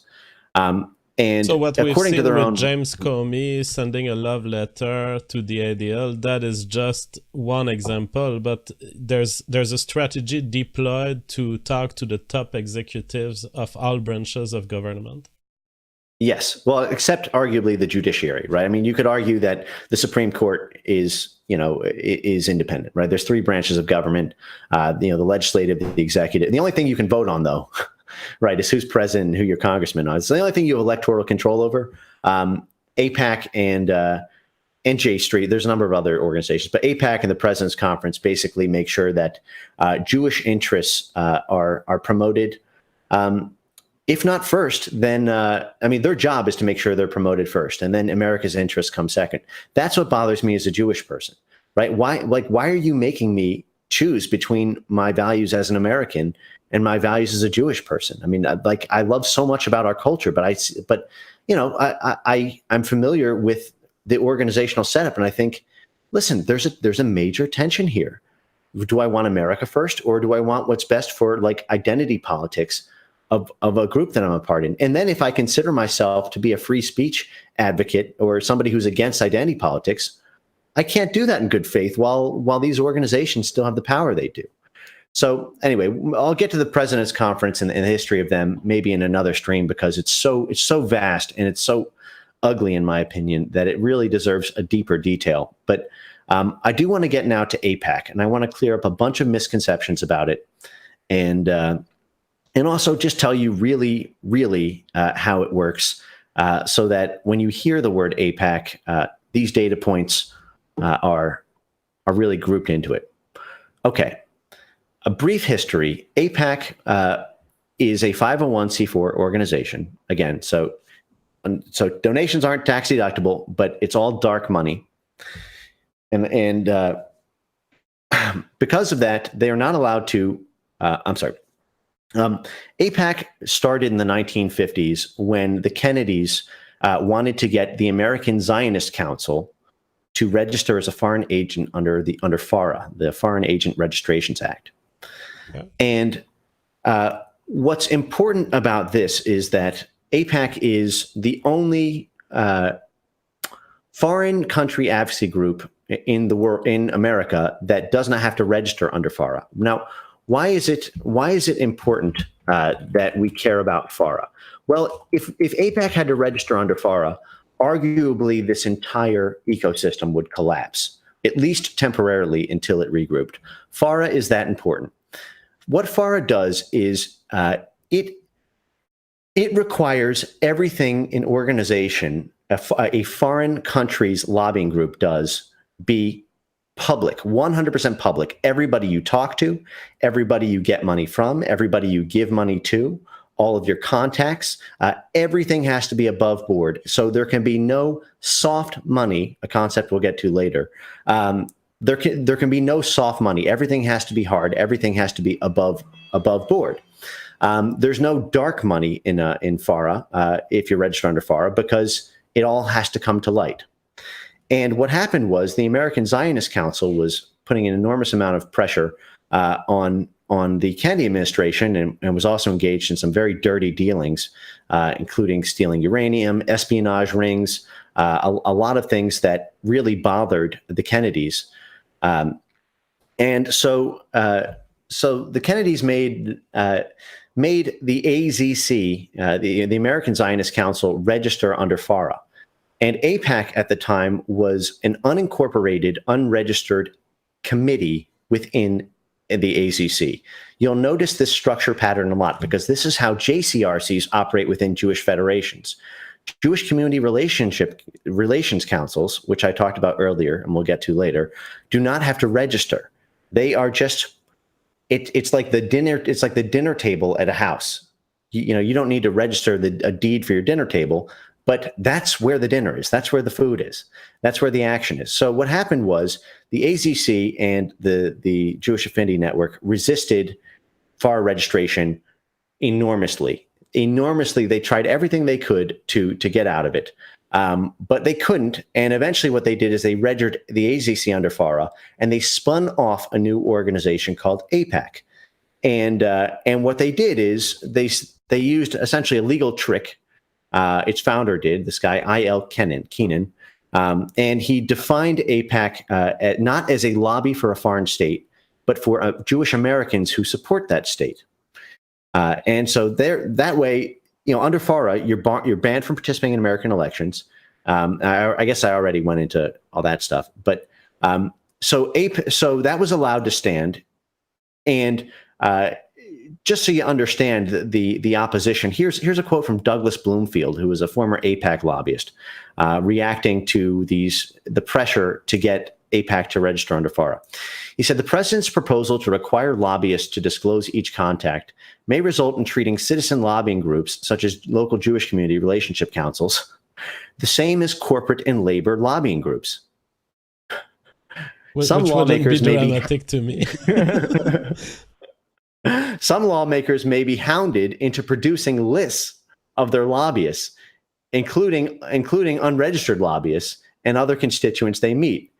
This could easily inhibit the willingness of lawmakers to meet with AIPAC and discourage participation by lobbyists who fear becoming public targets. That is, if it all became above board, then you know as much about the Israel lobby as you know as much about Monsanto or the gun lobby or any of the, it's like, oh my God, you're going to treat our lobby like everybody else. I'm sorry, that's a double standard. He's recognizing that if what he does would be public, people would be offended. They'd be outraged. And that's what this hinges on. And that's why it requires a full-scale accounting. So that's the history of AIPAC. Very, very, it was basically, Lyndon Johnson basically secured the future of AIPAC forever. And then it got so powerful that now the idea of challenging it would require a total replacement of all the major power players in the GOP and half of the DNC. So it's an outgrowth of a group that exists originally just to escape the FARA regulation, but that has now become a major political actor controlling major parts of American democracy. Right. That's exactly right. So, and I don't want to get into the Kennedy, like the weird timing with them reorganizing under as AIPAC and the death of the Kennedys. But it's just weird. I'm not putting that out there as anything that I support or don't support. It's just there's a lot of weird stuff. But there was no organized resistance to the Israel lobby after Kennedy. So it is interesting to keep that in mind. But now let's talk about how AIPAC works. As I mentioned, all 535 people have relations individuals assigned to them. They're given scoreboards. They're given money on the basis of whether or not they're an A, B, C, D, or E. It looks like that. So, and not just that, you need to sign a pledge to Israel in order to get AIPAC money. AIPAC money is enormous, by the way, and it's not just the hard money that they give. Much of it is the soft money because they connect you to the translocal donor network. So AIPAC doesn't give that much money directly. The real power is that if you're friends with AIPAC, you're friends with the network, and they hook you up. But then they say, it's not us. We're not engaging in political activism. We're not endorsing. They have a strict policy that they don't endorse or they don't endorse the election of a particular candidate. But everybody around them does. They give money on the basis of that. I mean, it's the Clinton Global Foundation all over again, right? I mean, it's just doing things that you're not allowed to do by creating some NGO that does it and that you control. It's very easy. So one of the things that a lot of people don't know about is that you need to sign this Pledge of Allegiance to Israel to get Israel money. Even if, again, you're just a cornfield senator from Iowa, no offense, I say that with love, or if you're representing, some mountain district in West Virginia, you need to take a loyalty oath to put Israel first. So I'm going to show you how this works. First, this used to be public, and then it's gone through a few different iterations. I think the most instructive one is to see the current pledge that you need to sign in the UK.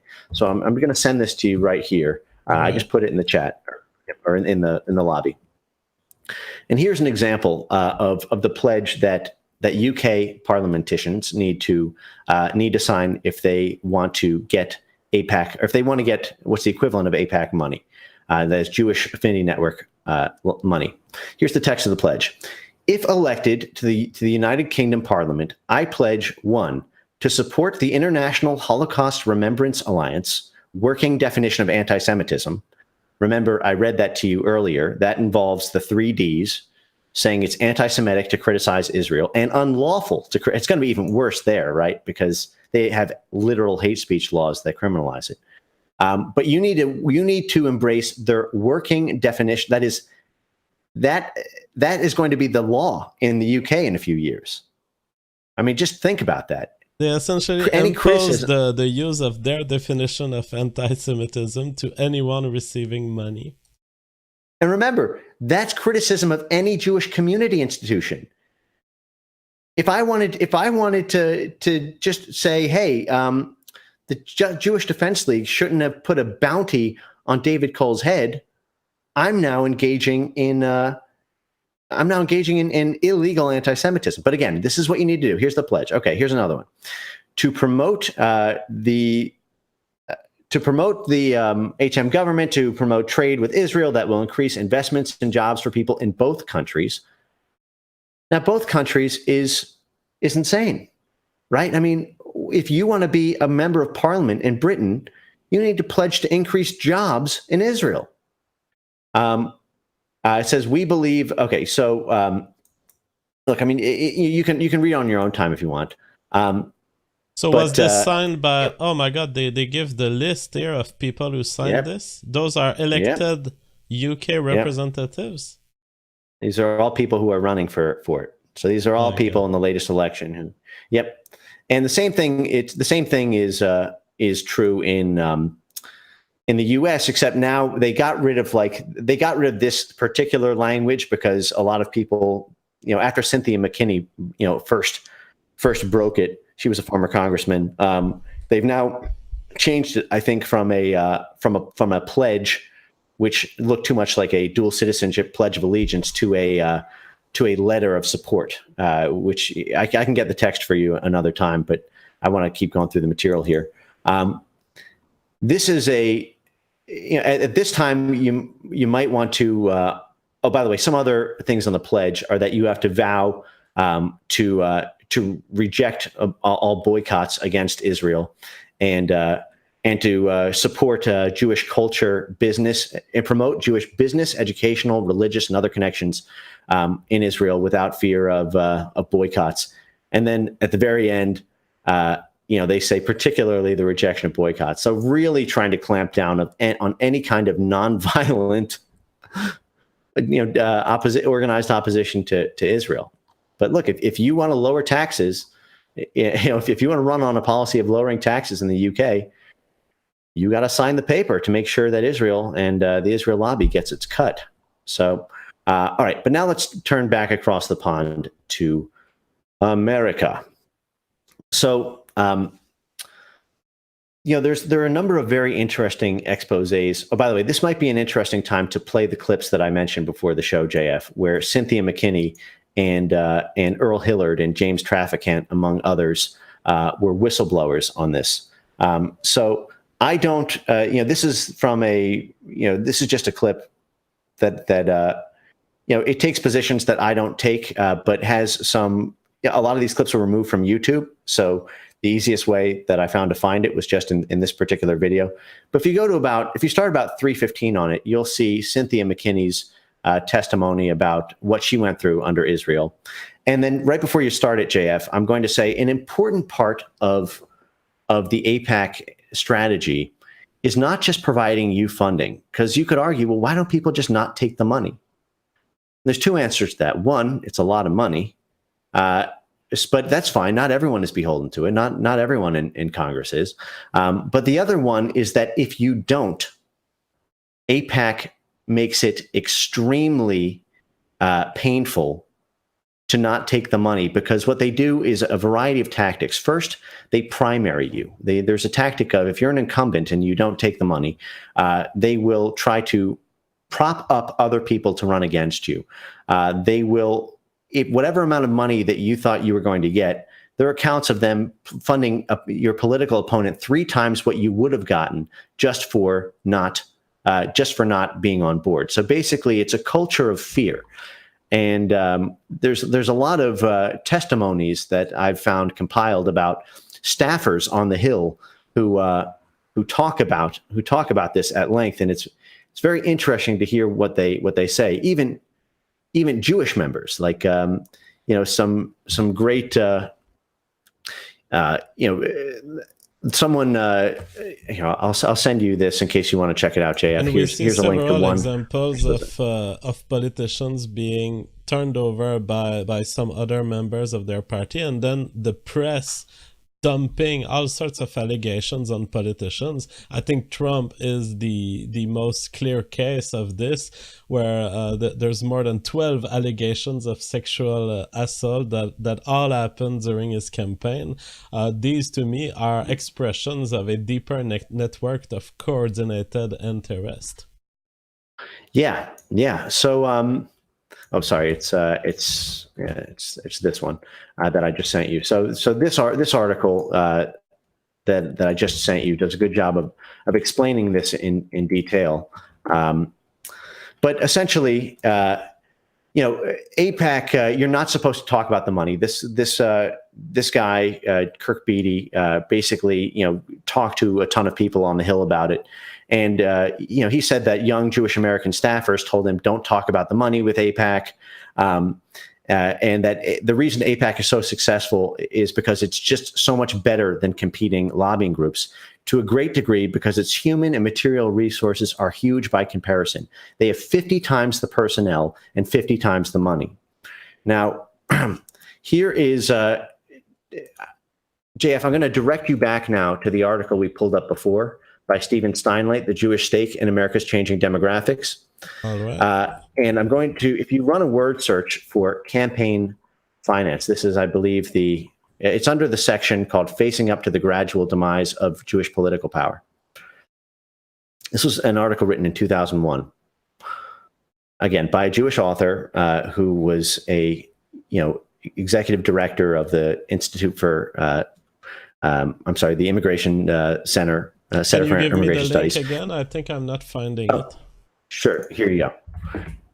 One moment. And I just put it in the lobby. All right. So you can just do a Control F for campaign finance. And all right. No, actually, we'll start with the phrase political power, because it's important to note that this article was about preserving Jewish political power in the face of changing demographics. And here, well, actually, I'll start with the quote we started with so that I'm not jumping around too much. So here he notes that if you run a control search for campaign finance reform, he says, facing up to the gradual demise of Jewish political power. He says, not that is the case that our disproportionate political power, pound for pound, the greatest of any ethnic or cultural group in America, will erode all at once or even quickly. And he's talking about with the rise of Mexican immigration and Muslim immigration. We will be able to hang on to it for perhaps a decade or two longer, unless and until the triumph of campaign finance reform is complete, an extremely unlikely scenario. The great material wealth of the Jewish community will continue to give it significant advantages. We will continue to court and be courted by key figures in Congress. That power is exerted within the political system from the local to national levels through soft money, and especially the provision of out-of-state funds to candidates sympathetic to Israel, a high wall of church-state separation, meaning church organizations can't organize against Jewish or Israeli organizations, and social liberalism combined with selective conservatism on criminal justice and welfare reform. So understand what he's saying here is basically just an acknowledgement of what I'm saying in this section. It's because of translocal soft money control over politicians. But all right. So let me turn back to this. You can find AIPAC's direct donations on Open Secrets, but again, the money is really all in the soft money. Okay, so maybe we'll play that clip now. Maybe this is a good time for me to catch my breath. All right, let's hear. This is 3:30. So can you take us through what we're about to hear? What we're about to hear is Cynthia McKinney, a Black woman, very brave former Congresswoman, who is describing her experience with the Israel lobby pledge that you need to sign with related to AIPAC. I think because this relates to this is the work of somebody else who interspersed this with some Trump clips. You can just either ignore those or just fast forward over them. But she does a very good interview. And remember, this is not Frame Game Radio speaking. This is a congresswoman. This is one of your representatives describing why she's not able to represent American interests. All right. So I think if you just skip to like 3:30.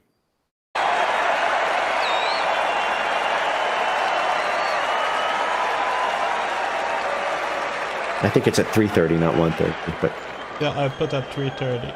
Okay. Oh, sure. Okay, great.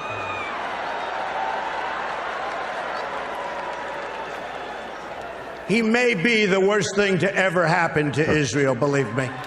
Believe me. Well, let's talk about Cynthia. There are many reports that talks about the influence of the Israeli lobby, the AIPAC, on United States politics in general. Did you experience anything in that realm as far as what one would call the interference in American policy by AIPAC? Yes, I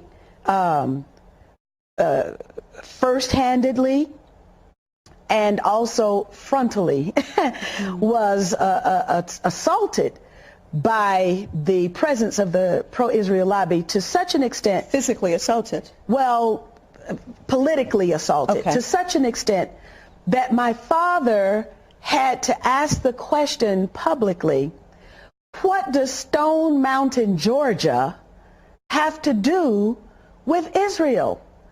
What I was doing was servicing the needs of my constituents.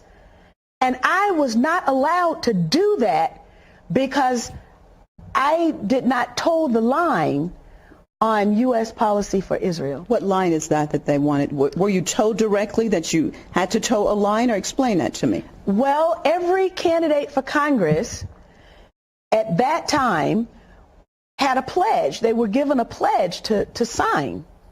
And I was new on the scene. And so the pledge had Jerusalem as the capital city. We will move the American. So she described that she had to sign a pledge, that all of the congressmen and congresswomen were given a pledge to sign. And she was new, so she was not in for signing it. Right. Yeah. And the clip goes on. It's interspersed with these sort of Trump clips to show that Trump is sort of beholden to Sheldon Adelson and the rest of the sort of AIPAC gang. But, there's another clip in there which shows Earl Hillard, but maybe we can get to that another time. I'll make concise clips that can be easily played instead of stumbling through it. But, this is James Traficant, Earl Hillard, Cynthia McKinney, many others. This is a well-known fact. You're going to see more standing ovations for Netanyahu than you will for any president, whether that's Obama or Trump. And it's important to understand that this is not a partisan issue. The goal is to own everyone, or at least substantially control everyone, not just left or right. So another aspect of this that's very dirty, JF, is the revolving door. So what AIPAC also provides is jobs for congressmen and staffers in the vast Jewish advocacy network after they get out of office. So AIPAC is seen as a potential employer for when your political career ends if you served Israel or the Jewish people well during your time in office. So there is not only a culture of fear, not only a culture of bribery and coercion, but there's also this don't bite the hand that feeds you, because there are many examples of high-ranking, especially Republican now, congressmen who go on to have either direct lobbying or high-paying consulting gigs, essentially, for the Israel lobby when their term ends. So it's basically an insurance policy on your own personal career as well. And AIPAC makes sure to reward those people who do, which is another thing that's very different from other lobbies. I mean, I'm not sure that the gun lobby has that much sway. But anyway, it's important to note that AIPAC doesn't win all of its battles, that it doesn't own Congress. I want to make that very clear. It's just that it has a unparalleledly high batting average. And it leads to the kinds of, for votes on bills that you just would not imagine any politician who puts America first putting forward. So a great example of this is Bill 720. So this is Bill 720 is a anti-free speech bill that is basically done in the name of protecting Israel. I'm going to send you the link to it here so that you can see it. And what it does is it makes it illegal to boycott Israel, not just like what we talked about with cutting off funds, but like actually doing away with the First Amendment. And it's it's now been amended several times because it was just so galling on its face.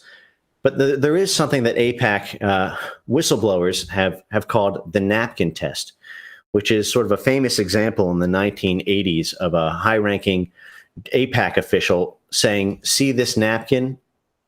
I can get 70 signatures on this napkin for whatever I want." And it's that kind of, I've talked about this before, the monologuing tendency for a lot of these people, to on the one hand, they can't let anybody know, but on the other hand, they're so proud of themselves for having attained so much power that that they do want the world to know.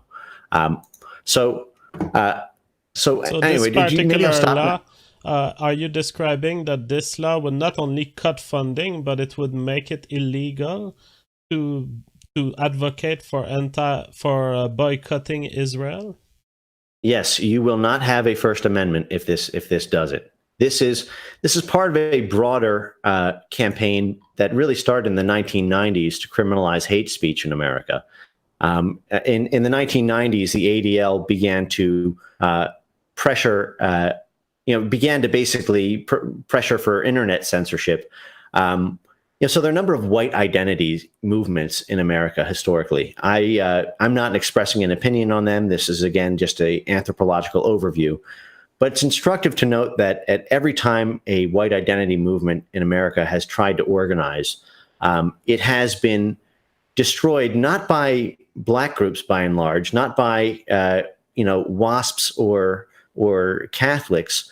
However distasteful they may have found elements of such groups, but really the muscle behind it all was always this Jewish network. It was always the World Jewish Congress, the American Jewish Congress, the ADL, AIPAC, sometimes other Israel groups like United Israel Peel, the Simon Wiesenthal Center, many others that we've gone over.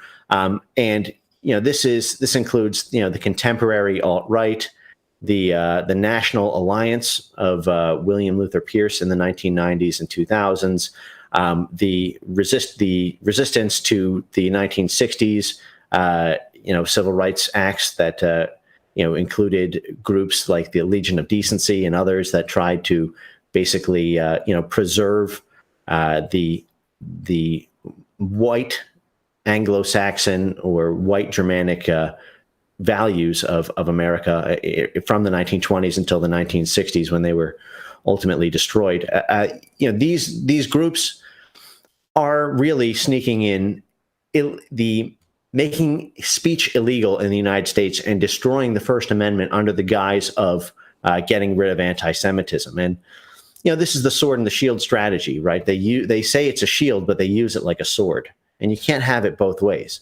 Absolutely. And to specify, because we're talking about huge organizations, but there's also on the ground a much more human phenomena that personally I've observed before being conscious of any of these organizations. I found myself in a scientific debate on YouTube concerning race, and somehow I got identified as a leader of the alt-right just because I was speaking the truth about this subject. And we found campaigns of harassment targeted at me and campaigns of defamation. And every time I was looking into it, Kraut, Sandre, they were all Jewish. And this is the first evocation in my life of asking myself anything about the role of Jewish people in politics in our world. And I was not aware of these questions until I found out, and then the Daily Beast article publishes an article against me, states that I'm a rapist of some kind, and the writer of this article was Jewish. So I will point out that beyond the big organizations that we're looking at, there are probably pockets of very motivated extremist individuals who are just targeting any sort of white nationalist content or anyone who dares make it. Yeah, well, listen, I'm a Jewish guy, and who am I afraid of coming after me for talking about this? I'm afraid it's Jewish groups. And by the way, like I say, I'm not a white nationalist. I'm just not. Like, I have no problem with, I believe that if you live in a world that has Black Lives Matter and Black identity movements and Jewish identity movements and Hispanic identity movements, that white nationalism is as decent a position, at least a moderate version of it, not the extreme fringe, but it's as acceptable a political philosophy as any other identity advocacy group. But I have a lot of differences. Like, I've talked about the fact that ultimately I would like sort of, racial transfuturism, where we get past identity politics altogether. And that the reason I support white identity politics, so to speak, is because I think that without that sort of mobilized political force, you're simply never going to get other identity groups to put down their power in this corruption. I think there needs to be balance to the force, so to speak. But, there are a lot of people who on the alt-right who could come after me for espousing the views that I do about it. But the fact is, I'm not afraid of them. It's the folks at BuzzFeed and the ADL and New York Times and all these other media outlets. And if it gets to that point, the AJC and WJC and these other Persian army that stand behind them that could kick into gear. That if I'm effective in persuading people, or if we're effective in persuading, that's the culture of fear against free speech, in my view. I have not said anything here, and I don't say anything against Jewish people, but merely criticizing institutions and leadership is enough to make me fear the response from my own leadership, and that has to end. Absolutely, and sometimes their campaigns of defamation may not completely knock down an individual, but I think that a lot of this system wants just to maintain the image that we will attack you if you talk about these things. We will try to strike your YouTube channel. We will try to do defamatory hit pieces on you. Yeah. So, I could take it, the next level deeper into this, but maybe are there any questions by the chat or any questions by you about things that we've covered so far? Personally, I'm fine with everything we've covered. I will still read the super chats that we've had. Tesla says, this one I read. Zyklon says, why is their preferred method to attack livelihood every single time? Catch Bay says, ban long and meaningless monology. Secret Genius says, this is standard white nationalist lore. Anyone black-pilled by it needs to sleep it off, never give up.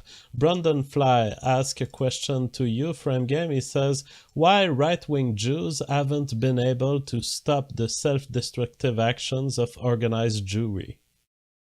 That's a good question. So, for one, most right-wing Jews are of the Jacob Wohl, variety. I'm not trying to talk negatively about any particular person, but they're of that Zionist right-wing philosophy. They are, you got essentially three types of right-wing Jews. You have the folks like me who are enormous minority, but not alone. I know a number of Jews who hold my beliefs, and we talk fairly frequently. They just don't want to put their names out there or their voice out there. And another one is the neocon right-wing Jew, right? This is the Sheldon Adelson type. These are the folks who are, they don't, Sheldon Adelson is actually very complicated because he supports Trump now. But you have the anti-nationalist neocon right-wing Jewish faction, which is really the backbone of the modern GOP. That is, these are the groups of Jews who brought the modern GOP to power through fundraising and political advocacy. And then you have the MAGA, the Jewish MAGAPEDs, of whom I am a subsect, but who, generally speaking, think that white identity politics is racist. And while they don't like black identity politics, they are tolerant of it. And they have zero problem whatsoever with Jewish identity politics, and in fact, they find it to be a functional necessity to life on Earth, and could never, in their wildest, imagination, imagine making AIPAC register as a foreign agent or cutting foreign aid to Israel. So the two groups on either side of me on the right wing are much more numerous. They are much more organized. And they have much more collective money and much more collective influence. The fact is, one of the things that JF is doing with his work and what others like me are doing with ours is something that is relatively novel. That is, in the internet sphere, doing it at this professional level. The fact is, I don't think most Jewish people know what I know. I mean, the only reason I had to sort of look in the mirror about this is because I've had a very sort of weird set of life history experiences and a weird combination of personality traits that made me particularly curious and persistent. There's a lot of other things you can focus on in life, and most Jews simply don't even know this information. I suspect if they did, there is a lasting oppressive effect of mainstream media and its structure that I think also oppresses Jews. I think that there are many Jewish personalities, celebrities, I mean, who may agree with everything we're saying today, but they wouldn't show up on a show like mine, and they wouldn't stand against the actions of their group just because it's too troublesome. Why would they care about saying something? They can just keep living their life without talking about it, and they won't be annoyed by their tribe. Yeah. Yeah. I mean, that's exactly like, I mean, everybody wants to fit in. Why start a fire if it doesn't have any payoff? And that's part of the reason that priority number one of these pressure boys, as Truman called them, is to commercially bankrupt you, to make sure that there's no money in your movement, so that people cannot be professional and dedicate significant amount of time and energy to the space, even if they wanted to. So, on that note, I was going to talk, if we're going to get I back will into a read a deep few dive on these super things. chats before we Sure. get back. Yekim Arg says, lol, at the state of IBS, these assholes don't even understand why upset young individuals looked for their content to begin with. The IDs are what is important and not the attractive talking heads. Keep talking about IDs, Jeff. What do you mean? You mean I'm not an attractive talking head? Vinny S. says, Jeff, would you consider having someone like Mr. Mitaker or Black Pigeon Speaks to talk on the value of anonymity on the current public discourse online? Thank you all for the great shows. I'm totally interested in this subject. We could do a show about it. Personally, I've abandoned anonymity because I said whatever I want to produce, I want my name to be attached to it, and I want to, when I produce videos, I want it to matter to me that it's true what we're saying. I want to feel this duty to be always correct and to not pass false information. And I think that although I understand the purpose of anonymity and I respect it, and definitely some creators should be anonymous, on my side, I've made the other choice, which is I want everyone to know what I'm doing, and I want myself, when I enter into a live episode, to know my name will be attached forever to what's about to happen. All right, Frame Games. Where are we at now? We've covered huge agencies, we've covered APAC, we've covered part of the money structure that leads to these things existing. Yes. So now I wanted to travel a little bit back farther in time to go deeper into understanding, that this is nothing new. APAC is nothing new. The ADL and the Jewish Agency are nothing new. I wanted to show some examples of how these organizations operate, and sort of take us back in time now to talk about the Jewish Agency, which is the first agency that I presented here. Again, that's the world's first responder to emergency situations relating to Jewish welfare. I think before we start on the history, I think it's better that I take a break because I need a 1-minute break. And so let's do it now. And let's start on the history when I'm back. All right, great. We'll be back, people.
All right, I am back. Are you here, Frame Game?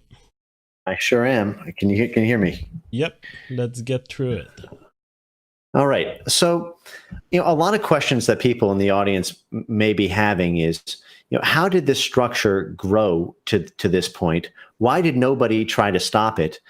And if both the legislative and executive branch are so disproportionately controlled or influenced by the Israel or sort of conglomerated Jewish lobby, when did this start? Because obviously it wasn't the case during George Washington or Jefferson or, when did it really start?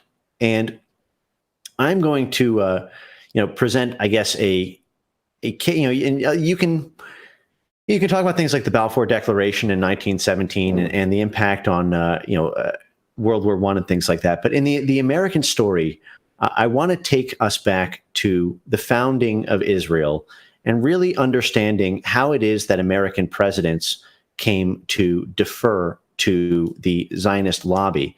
And what's very instructive is a lot of people, the mainstream telling of President Truman in the 1940s is that he was sort of the great emancipator of the Jewish people around the world by putting America's imprimatur on Israel's legitimacy. And again, I'm not questioning Israel's legitimacy here, but to know the story of Truman is to know the story of all the precedents that future presidents had to follow or else buck the trajectory. And basically nobody except the Kennedys ever tried to buck this precedent that was set.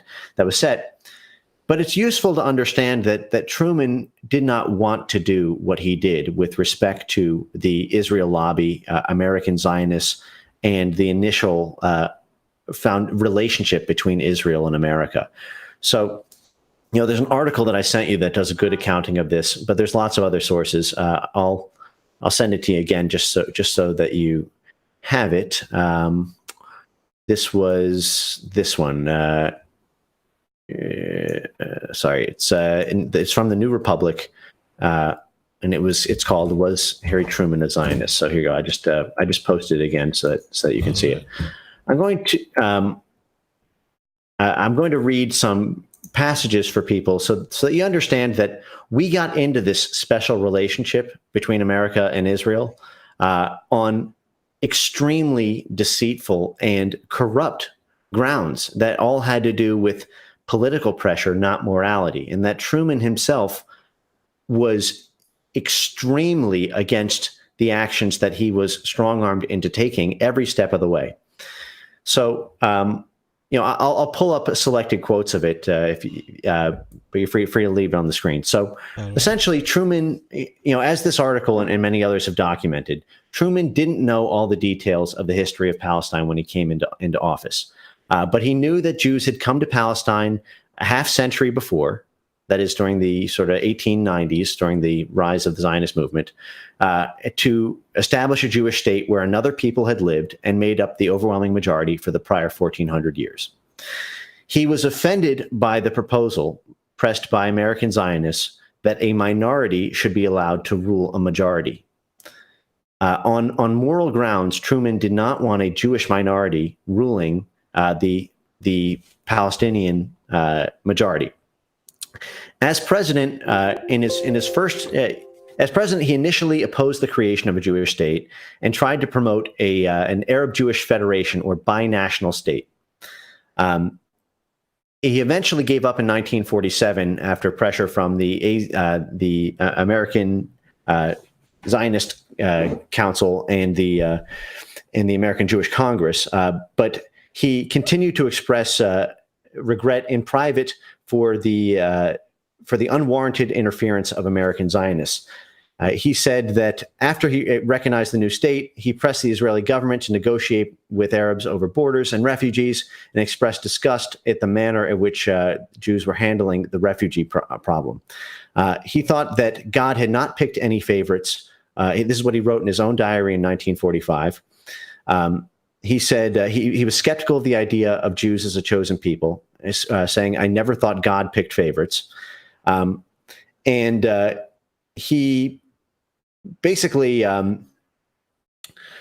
he was first lobbied to back a Jewish state in September 1945 by Rabbis Silver and Stephen Wise, who were the leaders of the American Zionist Emergency Council, which was another coalition umbrella of Zionist groups, of which there were dozens at the time. And they urged him to support turning over all of Palestine, which at the time was 30% Jewish, to the Jews, much like a sort of apartheid state in South Africa, where 30% of whites had an apartheid government over the native black population. Truman told them that he objected to a religious state, whether Catholic or Jewish. This is in 1945, before he eventually capitulated. He also expressed fear that trying to establish one would lead to war. It's also instructive to note how many wars there have been since 1945 in the Middle East versus in the 1,500 years before that. So in November of 1945, Truman repeated his opposition to a Jewish state to a meeting of American diplomats in the Middle East. Proponents of a Jewish Commonwealth, he said, quote, didn't give consideration to the international political situation in that area, quote. He then said that the government of Palestine, this is a quote, should be a government of the people of Palestine, irrespective of race, creed, or color, end quote. He then went on to support something that was called the Morrison-Grady Plan. And he regularly conferred with Grady, who was one of the guys who wrote it. And the Morrison-Grady Plan established a federated Palestine with autonomous Jewish and Arab regions, rather than the whole thing being it.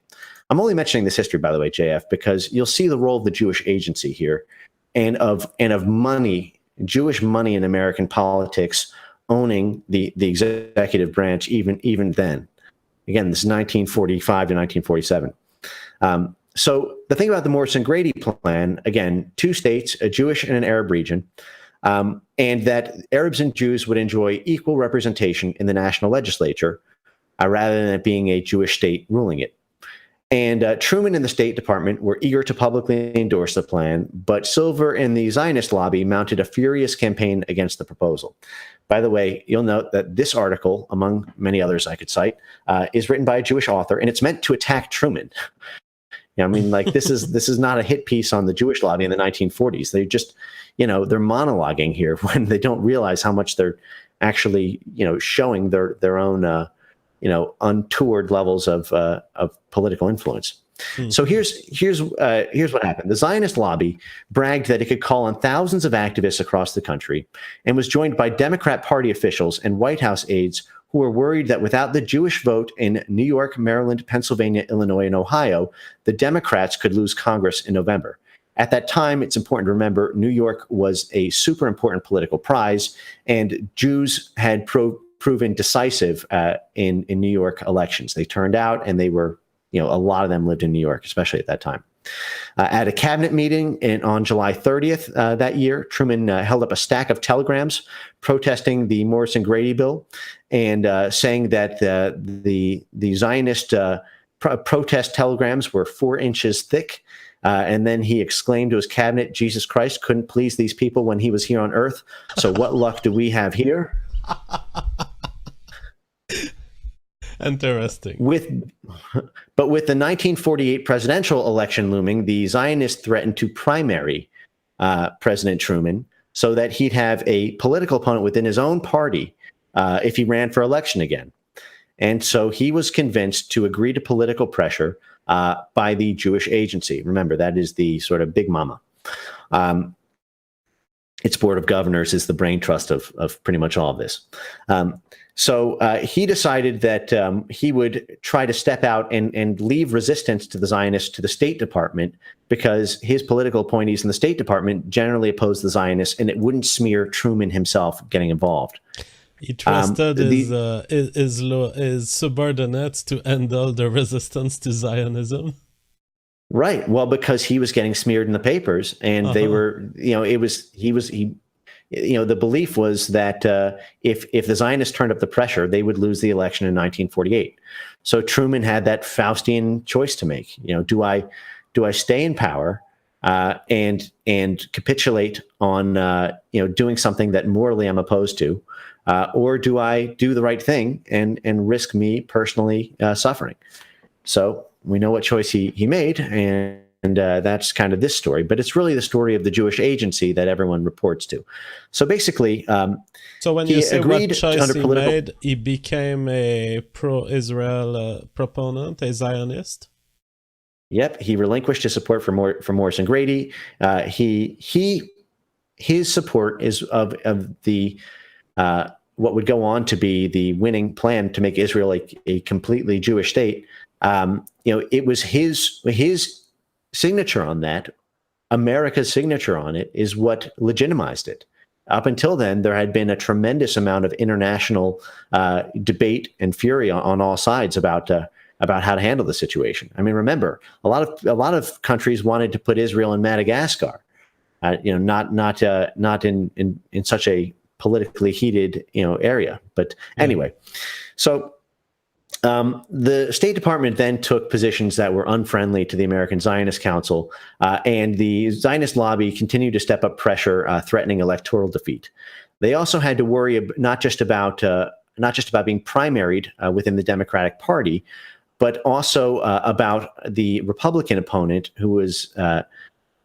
I'm sorry, not just about their Republican opponent primary candidate, but also the Progressive Party candidate, Henry Wallace, who at the time was gaining a tremendous amount of steam among white Americans for charging that Truman was a vote to rebuild Nazi Germany, and that basically Truman could put that pressure out by co-signing with the Zionists. So he could basically take out two birds with one stone.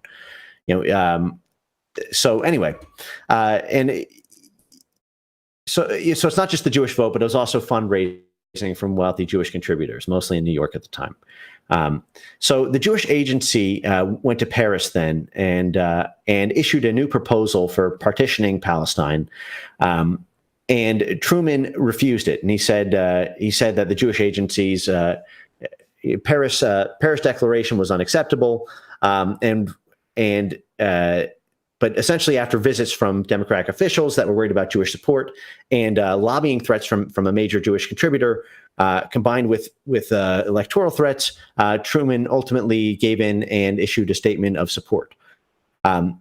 Basically, then Truman then went on to write in a letter, "I don't think I've ever had as much pressure put on the White House." Remember, this is a guy who ended World War II, who's saying Jewish political money was the most pressure he ever faced as president. I mean, that's an astounding thing. I mean, that is the most important war in human history. And the sitting American president who dropped two atomic bombs on Japan, who is saying, the most pressure I ever faced was the international Jewish community strong-arming me politically. And then he went on to say in November 1947 that the plan went through because of the, quote, pressure boys, end quote, which he was referring to the Zionist Jewish organizations. Yet throughout this period, Truman continued to admit privately that he much preferred the Morris and Grady plan for a federated Palestine, and blamed the Zionists for its abandonment. What's most remarkable is that he continued to insist, after Israel was already established, after he already established its legitimacy, that the two-state solution with Arab autonomy was the right choice. And even after recognizing the state of Israel, he blamed the quote, the fanaticism of New York Jews, end quote. So really look, this is... The two-state solution was denied to Palestinians in New York, basically. Yes. Yeah. So, but this is because, the Zionist movement started small, right? It started as a 1 shekel per month international organization where Jews all over the world, would contribute $1 a month. And then they came together and they created the Zionist organizations, which then blossomed into the Jewish Agency, which then developed the World Jewish Congress, which then developed the American Jewish Congress, which then had all of the organizations we now know and love report up to it: the ADL, AIPAC, J Street, all these other ones. I didn't mention J Street yet. J Street is essentially the left-wing AIPAC. I can turn to that next if you want, but let me know if there's any questions about this. I think that history is instructive. All right. Well, we can go through. I'm pretty shocked. So, since 1945, this lobby has an extreme control over American politics. And now, all of the actions of Trump make sense to me when Trump is in line with Israel's strikes on Syria. This is the same lobby exerting the same influence that they did 80 years ago and that they did throughout the last few decades. It explains a lot, and I have no question, but I have realizations of the extent of power that we're faced with, an intergenerational power that has found a way to survive through huge amounts of flow of money, and that keeps pressuring politicians, using them as pawns. So Vinny S., I read your super chat. Zyklon says, I will not read this one. Ospin says, Frame Game, what's your opinion on the evolutionary theory that Jews are genetically subversive? There will be a few exceptions along the curve, but the crop will naturally be more subversive also. I think that the theory he mentions comes from Kevin McDonald, and I will speak with Dr. Kevin McDonald on Saturday. Don't miss this episode. But essentially, it's the theory that Jews, having traveled a lot inter-country, they may have evolved and they may have found a way to survive better by displaying a lot of things that they don't live by displaying non-ethnocentricity, but by actually living their life very ethnocentrically. Yeah. Well, I mean, I certainly think that it is partially true, at least. But I would caution, a fully rounded analysis of that conclusion before you hop on board it, right? So there are a few things to keep in mind here. Jews are not a monolith, and there is a big difference between Zionist Jews and Bolshevik Jews, right? I mean, this is the classic, Winston Churchill article from 1920, Zionism versus Bolshevism, a struggle for the soul of the Jewish people. And that's Winston Churchill writing at the peak of the British Empire in 1920, saying that there are, in his view, as he put it in this article, and I will send this to you, JF, so that you have it. You might want to pull it up on screen. I think it's very instructive people understand the elements of it because it still echoes to this day. It's the difference between Sheldon Adelson and George Soros. They're very, very different. I would submit that right-wing Jews are motivated by and large, by collectivism and a sort of Israel Jewish kinship, and that many left-wing Jews are motivated by. And by the way, scroll down there and look at the section headings. Try to imagine JF saying that today.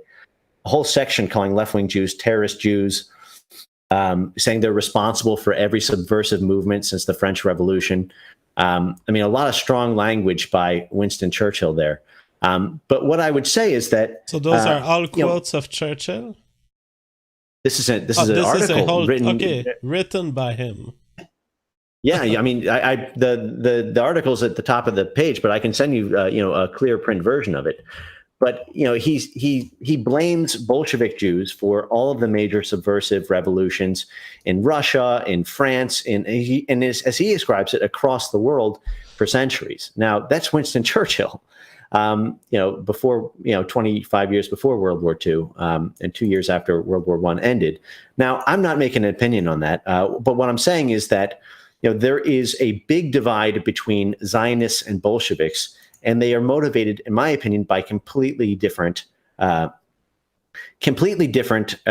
motivations, and not all of them are ethnocentric. Like, for example, George Soros. I pulled up a list of major donors here for JF on the right wing and on the left wing. Right on the right wing, top five you could say are Sheldon Adelson, Paul Singer, Bob Kraft, Steve Wynn, Milbag Tweed, and others historically. On the left wing, you got George Soros, Haim Sabin, Donald Sussman, J.B. Pritzker, Daniel Abraham, a lot of others, right? But they are, by and large, the split tends to be that the Zionist right-wing Jews tend to have strong ethnic affinity for other Jews and for the state of Israel because it is the land of the Jewish people. Whereas left-wing Jews tend to engage in behaviors that you may think of as appearing ethnocentric, and which certainly may have ethnocentric strands to them, but by and large are motivated by individualist personal enrichment that happens because of the unique Jewish position within the international diversity industry. So I don't think George Soros is hugely ethnocentric for the benefit of Jewish people. I just don't think he is. His own writings on these are fairly extensive. I think that a lot of it is fairly genuine. He wants open borders for Israel. That's why Israel attacks him. That's why Israel helped Hungary kick him out. That's why right-wing Jews hate Winston Churchill. I'm sorry, George Soros. But George Soros, through his Open Society Foundation, is one of the biggest players in the world in international politics because of the diversity industry, because he individually and his family locally and his, the people in his network, they get rich and powerful off of their position as the tip of the spear of ethnic and religious identity politics. So I don't think they're doing it because of a group evolutionary strategy so much as an individual, opportunity to get rich. It's a lot easier to get rich leading a Jewish identity movement than it is to get rich, equivalently rich being the number one dentist in your town. Mm-hmm. It's just a lot easier to hijack somebody else's identity movement than it is to make it on merit in the world in the era of identity politics. So, if you want to say that Jews are responsible, that everything Jews do is group evolutionary strategy, I'm not sure why you don't say the exact same thing about white Gentiles. You would sort of have to make the argument. There's two arguments around this. One is, they simply have different natural levels of ethnocentric predilection. And I actually agree with that. I do think that is, although it's hard, you need a placebo test in a world where white Gentiles aren't constantly told to hate themselves. Like, would they emerge as being deeply ethnocentric if you didn't have this, soft genocide worldwide about it? I doubt it. I think that they would be more collectivist in nature, although I don't think it would necessarily rise to the average Jewish level, but it might approximate it. But just to close out my answer on that, I think a lot of white nationalists are sort of eager to imply that blacks are motivated by group interest, naturally, racially, they're born that way. So are Jews, so are Hispanics, so are Asians, but white European Gentiles alone are not. I think that is, you can't make that argument consistently. You can make that argument as a matter of degree, but as a yes or no, I don't think it holds up. And I do think that there is a tendency to, look back in history and say, oh, that guy was 1/8 Jewish. It was the Jewish, eighth of him that convinced him to do this, while the Gentile 7/8 of him didn't. Something I've struggled with lately is the failure of white Gentiles to protect Jews like me when we get under attack by Jewish, organized power. Like, where were you guys when Benjamin Friedman was attacked? Where were you guys when Norman Finkelstein was attacked, or David Cole, or me, or anybody else who in the Jewish Republican coalition who questioned the war in Iraq in 2001? I understand all of the pressure and all of the extortion and crimes against white people who struggle to put forth a white identity movement, but historically, you guys aren't doing a great job of protecting whistleblowers. So, there's a lot of questions there that need to be asked if you're going to use that to play the blame game. I'm not saying absolve and guilt, take, and we will explore it more in depth with Kevin MacDonald, who wrote The Culture of Critique, the book, next Saturday. However, I will say for now, I think you misunderstand the statement and the theory there. I think that the theory perfectly addresses your concern. It doesn't say whites cannot be ethnocentric. It says, why are Jews so able to deploy ethnocentricity in a complex world where they are traveling across country and they are caring for their own interest, whereas whites don't seem to be able to apply this ethnocentricity as far as their voting pattern goes on immigration laws, for example, and on their openness to the other. And Kevin McDonald seems to be explaining this, although I have to read more in depth before I interview him. But he seems to be explaining this precisely through the fact that the Jews have undergone environments where they were minorities and they were able to survive this environment, whereas the whites, they were always in their country. There are less events of deportation and less events of traveling for the white population. Therefore, they didn't have to adjust and to evolve this supplementary skill of a sort of ethnocentricity that can be deployed in an environment where they are not the majority. I mean, look, and I acknowledge it, JF, though. I like I said, right away, I do think that is at least partially true. I think another part of it, though, I mean, there's just so many angles to this. Like, consider the fact that it could be the case that ethnic Ashkenazi Jews are also genetically much more similar to each other than ethnic Swedes are to ethnic Italians. Like, I mean, there may be a lot less infighting, among. Look, I don't want to. I want to be honest about this while also, acknowledging that I do agree with much of K-Mac's work, and I am an evolution. I mean, I love evolutionary psychology, and I do think that it's the only foundational way to explain things. What I'm trying to do is, especially because a lot of what we talked about tonight and what we'll talk about next week or whenever the next series is, it can be used to sort of, mobilize public opinion in a way that I want to try to temper with sort of talking about the good side too.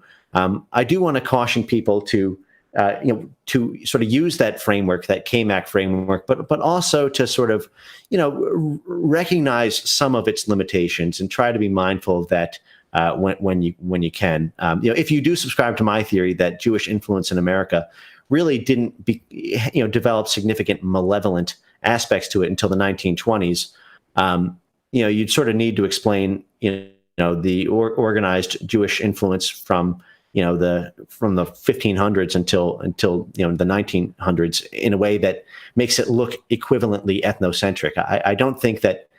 I think that while there may be latent ethnocentric biases in Jews that are higher than in Gentiles, the steroids of it, if you will, the unnatural explosion is really made possible by organization, by organized entities that are mobilized for power. Interesting perspective. I'll explore that more in depth Saturday, but it's good to hear your perspective. So do we conclude? Is there points that we haven't covered yet? Yeah, well, I did want to cover sort of a brief history of Jewish organizations being above the law. I think that that's something that is, and knowing sort of specific organizations associated with them. So one of the things that drives this subject to me uniquely as a Jewish person is that, you just see all of these examples of individuals and organizations being explicitly above the law. And then you think, well, if you have a humanistic sense of justice, you have to call this out as a Jew. And I'll give you some examples through history and then into the modern era. Okay, so I've covered briefly, the presidential pardons of tried and convicted criminals. But now maybe we can talk about AIPAC for a minute. And I may have discussed this on a previous stream, but there's a very instructive episode that happened in 2005, which was here, and I'll send you the article here just so that you have it and can put it on the screen, JF. And This is a link from The Guardian, a left-wing newspaper, and Jewish friendly. And this is their description of a case that spanned from 2005 to 2008. And the purpose of me saying this is really to answer the question of how do they keep getting away with it, right? How is it that nobody has held these groups to account so far? And this is a good case study of how this happened. So Steve Rosen and Keith Wiseman were accused of providing U.S. defense secrets to an Israel embassy in Washington. That is, stealing American secrets and passing them on to Israel. And what happened is these two guys were caught dead to rights. They were high-ranking AIPAC officials, and what they did is they conferred with a former Pentagon analyst, Lawrence Franklin, who pled guilty. This again, remember, the American Pentagon guy pled guilty to disclosing this classified information to Rosen and Weissman. Okay, you have a guilty plea in hand. Okay, then a Congressional Quarterly obtained a transcript of a tape that was recorded by the NSA. And on this tape, Jane Harmon, who was Jane Harmon was a member of the Bush administration, was secretly recorded taping on a secretly recorded tape telling an Israeli agent that she would pressure the U.S. Justice Department to reduce or drop spying charges against the AIPAC officials. And in return, on this recorded phone call, the Israeli agent offered to get a wealthy Jewish donor to help get funds, for election campaigns, and to pressure Nancy Pelosi, the then minority leader in the House of Representatives, to pressure Pelosi to appoint Jane Harmon to a senior position on the Congressional Intelligence Committee. Okay, and at the end of this tape, she ended it with the following words: "This conversation doesn't exist." All right, so you have a high-ranking U.S. government official pleading guilty to two AIPAC officials feeding information privately to Israel. You have a third-party high-ranking U.S. official who has a secret conversation with Israeli agents where she offers to trade pressuring, getting the Justice Department to drop the charges in return for being appointed to a senior level on a congressional committee and getting wealthy donors to give her money. You have her ending the tape with saying, "This conversation doesn't exist. Don't tell anybody else about this or else we're fucked."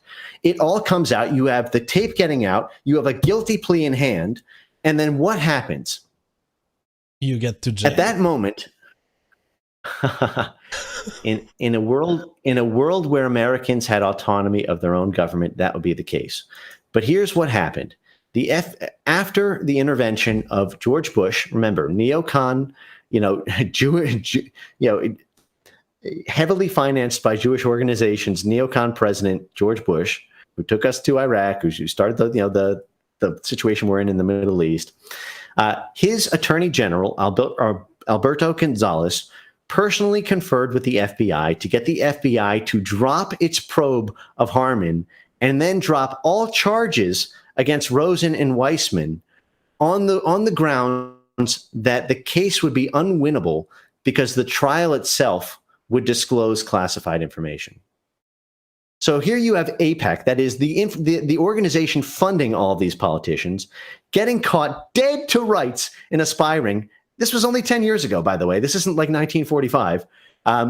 And then having the Attorney General of the United States personally step in to call off the FBI, personally clear everyone involved, because if their crimes came out in public, it would be classified information, so you couldn't present it. I mean, it's this level of corruption. I mean, and by the way, this is not the first time. I could rattle off 10 similar cases to this, but you're above the law. You can't prosecute these people. They are your government. I mean, the whole thing is it really changes your outlook on how the world works. Because even if you catch them dead to rights.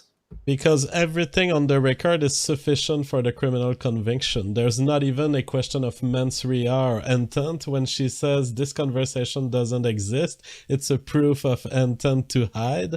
And so you have all the elements of a crime. And it gets dropped. And this excuse of it would be too hard to win, that's the typical excuse for discretionary application of the law. And this is a big problem in the US, even beyond the Jewish lobby. The discretionary power that district attorneys, prosecutors, and the FBI has is too big. Well, I mean, as you heard tonight, they're in love. They're in love. I mean, it's like expecting a husband to try his wife for a crime if she commits one. I mean, it's what do you do about love? I mean, they are on the record in public. I mean, not even trying to hide it. So there's so many examples of this, some of which you've covered, on your streams before. You have the King David Hotel bombing. You have, you have the Lavon affair, the USS Liberty. I mean, really dozens of others. You have the stealing of uranium, all the espionage rings. You have, the ADL literally stealing police records from local police departments. Every single time charges get dropped, or at worst, it's a hand slap. Yeah, I mean, Mark Rich is a great example. I mean, JF, do you know Mark Rich? No. Okay, well, Mark Rich was a deeply corrupt hedge fund manager who was a huge financier of the DNC and a huge power player in international Jewish politics. And he was, partially responsible for the Bill Clinton rise to power. He was a huge contributor to the Clintons, and the Clintons were very much, financed by the groups we're talking about. So on Bill Clinton's last day, and so Mark Rich was tried and convicted for a ungodly number of white collar crimes related to, basically everything in the book you can do wrong financially, Mark Rich did. I mean, it was disgusting. And what happened was these Jewish groups put enormous amount of pressure on Bill Clinton and his campaign. And this includes the Conference of Presidents, which had personal meetings with him. That was the group I mentioned. That's sort of the equivalent organization to AIPAC, but for presidents, to get President Clinton to pardon Mark Rich, to get him out of jail. And it's a really disgusting episode here because, just like President Truman, who came before him, Bill Clinton did not want to pardon Mark Rich, even though at least he's on record saying, before he actually did the pardon, expressing a fair amount of disgust for it. But eventually the pressure mounted. You had letters from the World Jewish Congress. You had letters from the AJC. JF, there was a personal letter from the Holocaust Museum in D.C. It was written on Holocaust Museum letterhead to pardon Mark Rich, a white collar criminal. Let me pull this up for you.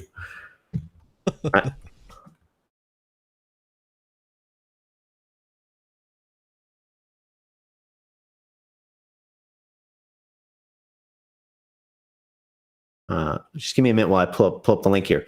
But while I pull up that link, here you go. So this is the letter from Rabbi Greenberg, chair of the U.S. Holocaust Memorial Council, which wrote a personal letter to the.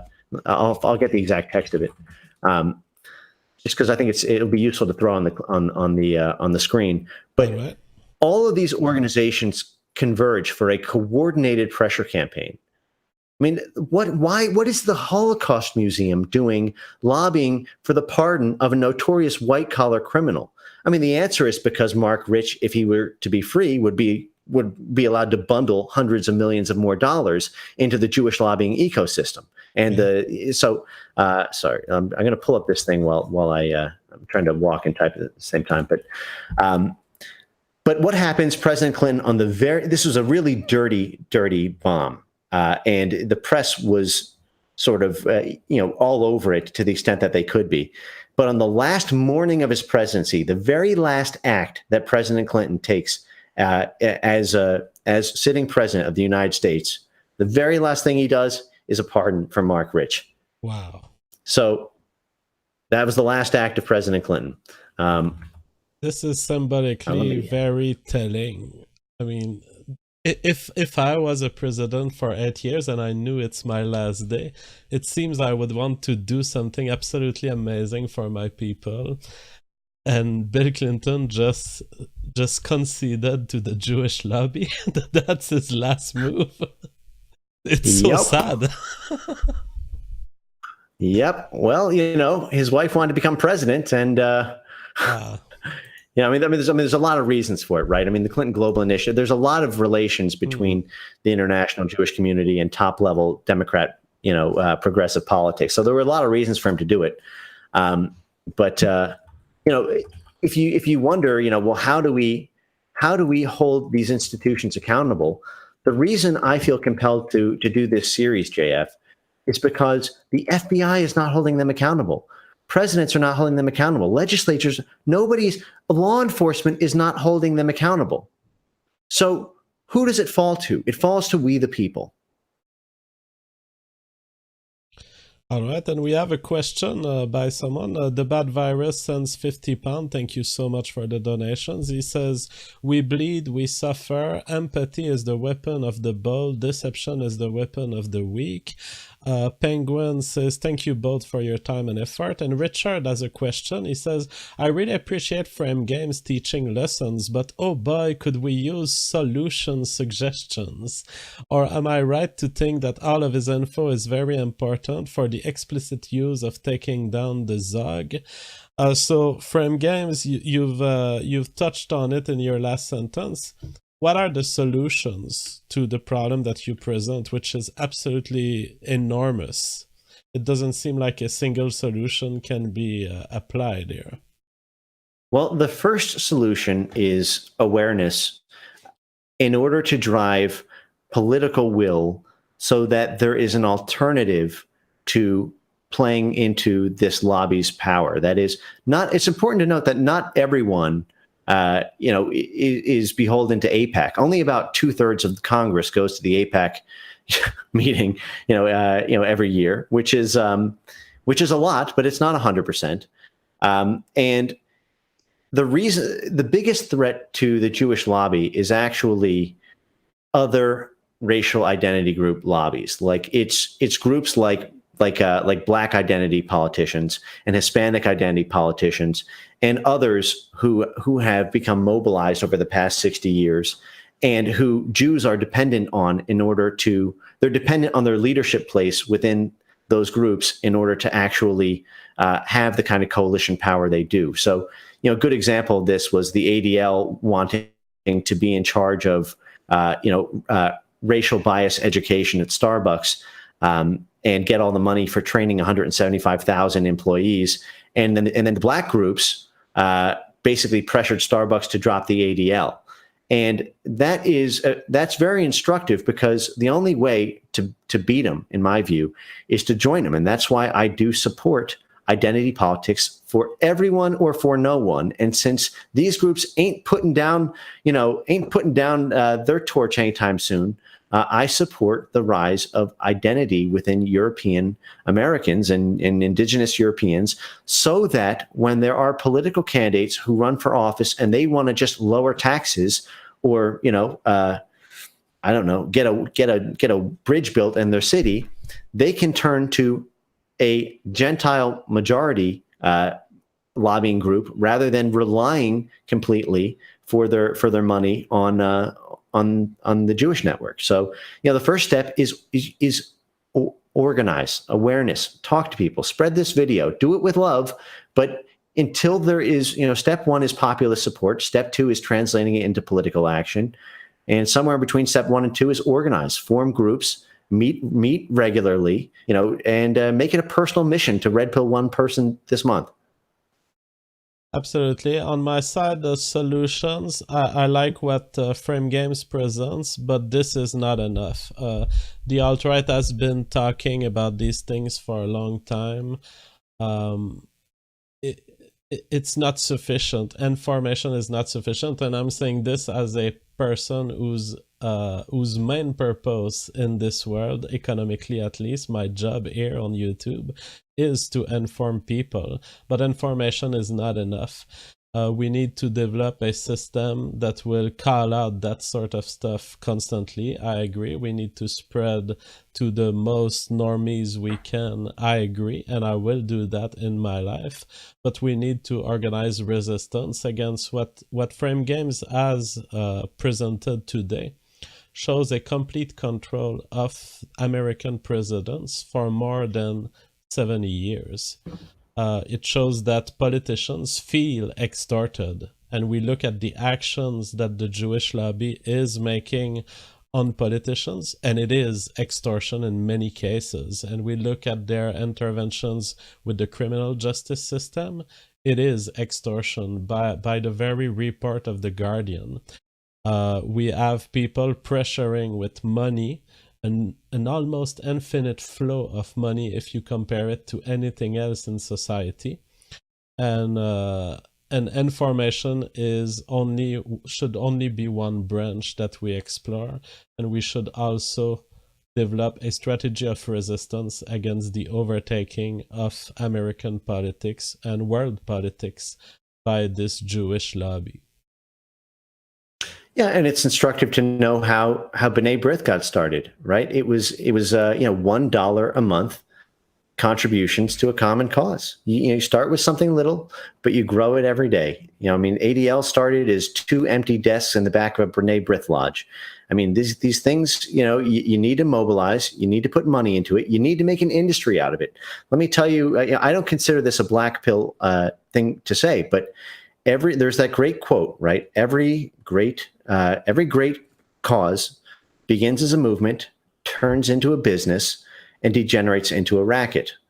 I believe that, I think that, whatever the good intentions of these organized Jewish networks were to start, they may have been very noble to start. And then turned out there was a lot of money in it. And now it's at a point where it's too strong to let it go. And this is why I say you have to commercialize, these identity aspects. You need to, your super chats are helping, JF, make a living, and him being a professional allows things like this to happen. Find people who are making a difference and support them.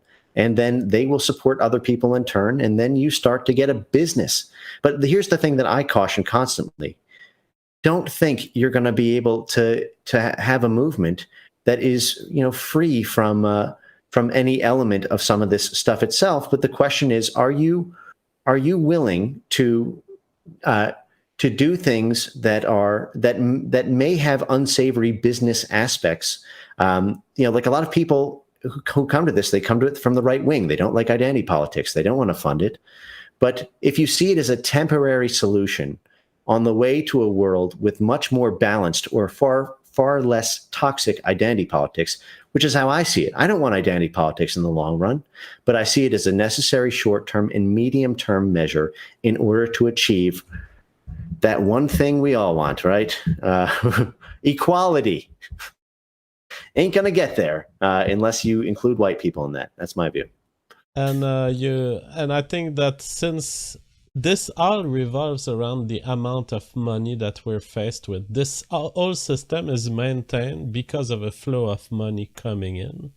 And one other thing you can do is devalue money. You can isolate part of your life from the economic system. You can base it around your family, of course, like most people, but also things like Bitcoin, and be outside of the normal economic system and be a force of resistance against the normal economic system. And you'll see that money drives the world, and when you don't engage with these people, when you don't care about if they defame you, when you have nothing to lose, they have no power over you. So think about your liberty and think about cultivating your liberty and maintaining it, and not letting yourself be intimidated by what has intimidated so many US presidents. Stand for the truth, stand for the resistance, and spread this video as much as you can. Frame Games, I think it completes our expose for today. I think so. I think this is a good stopping point. All right. It was great having you on, and we will continue our investigation along the many weeks that will follow, and we will go in depth about the effects of the money system that we've described today in a very broad fashion. And I thank you so much for your work, Frame Games. It was awesome.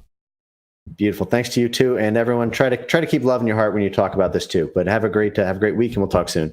Bye.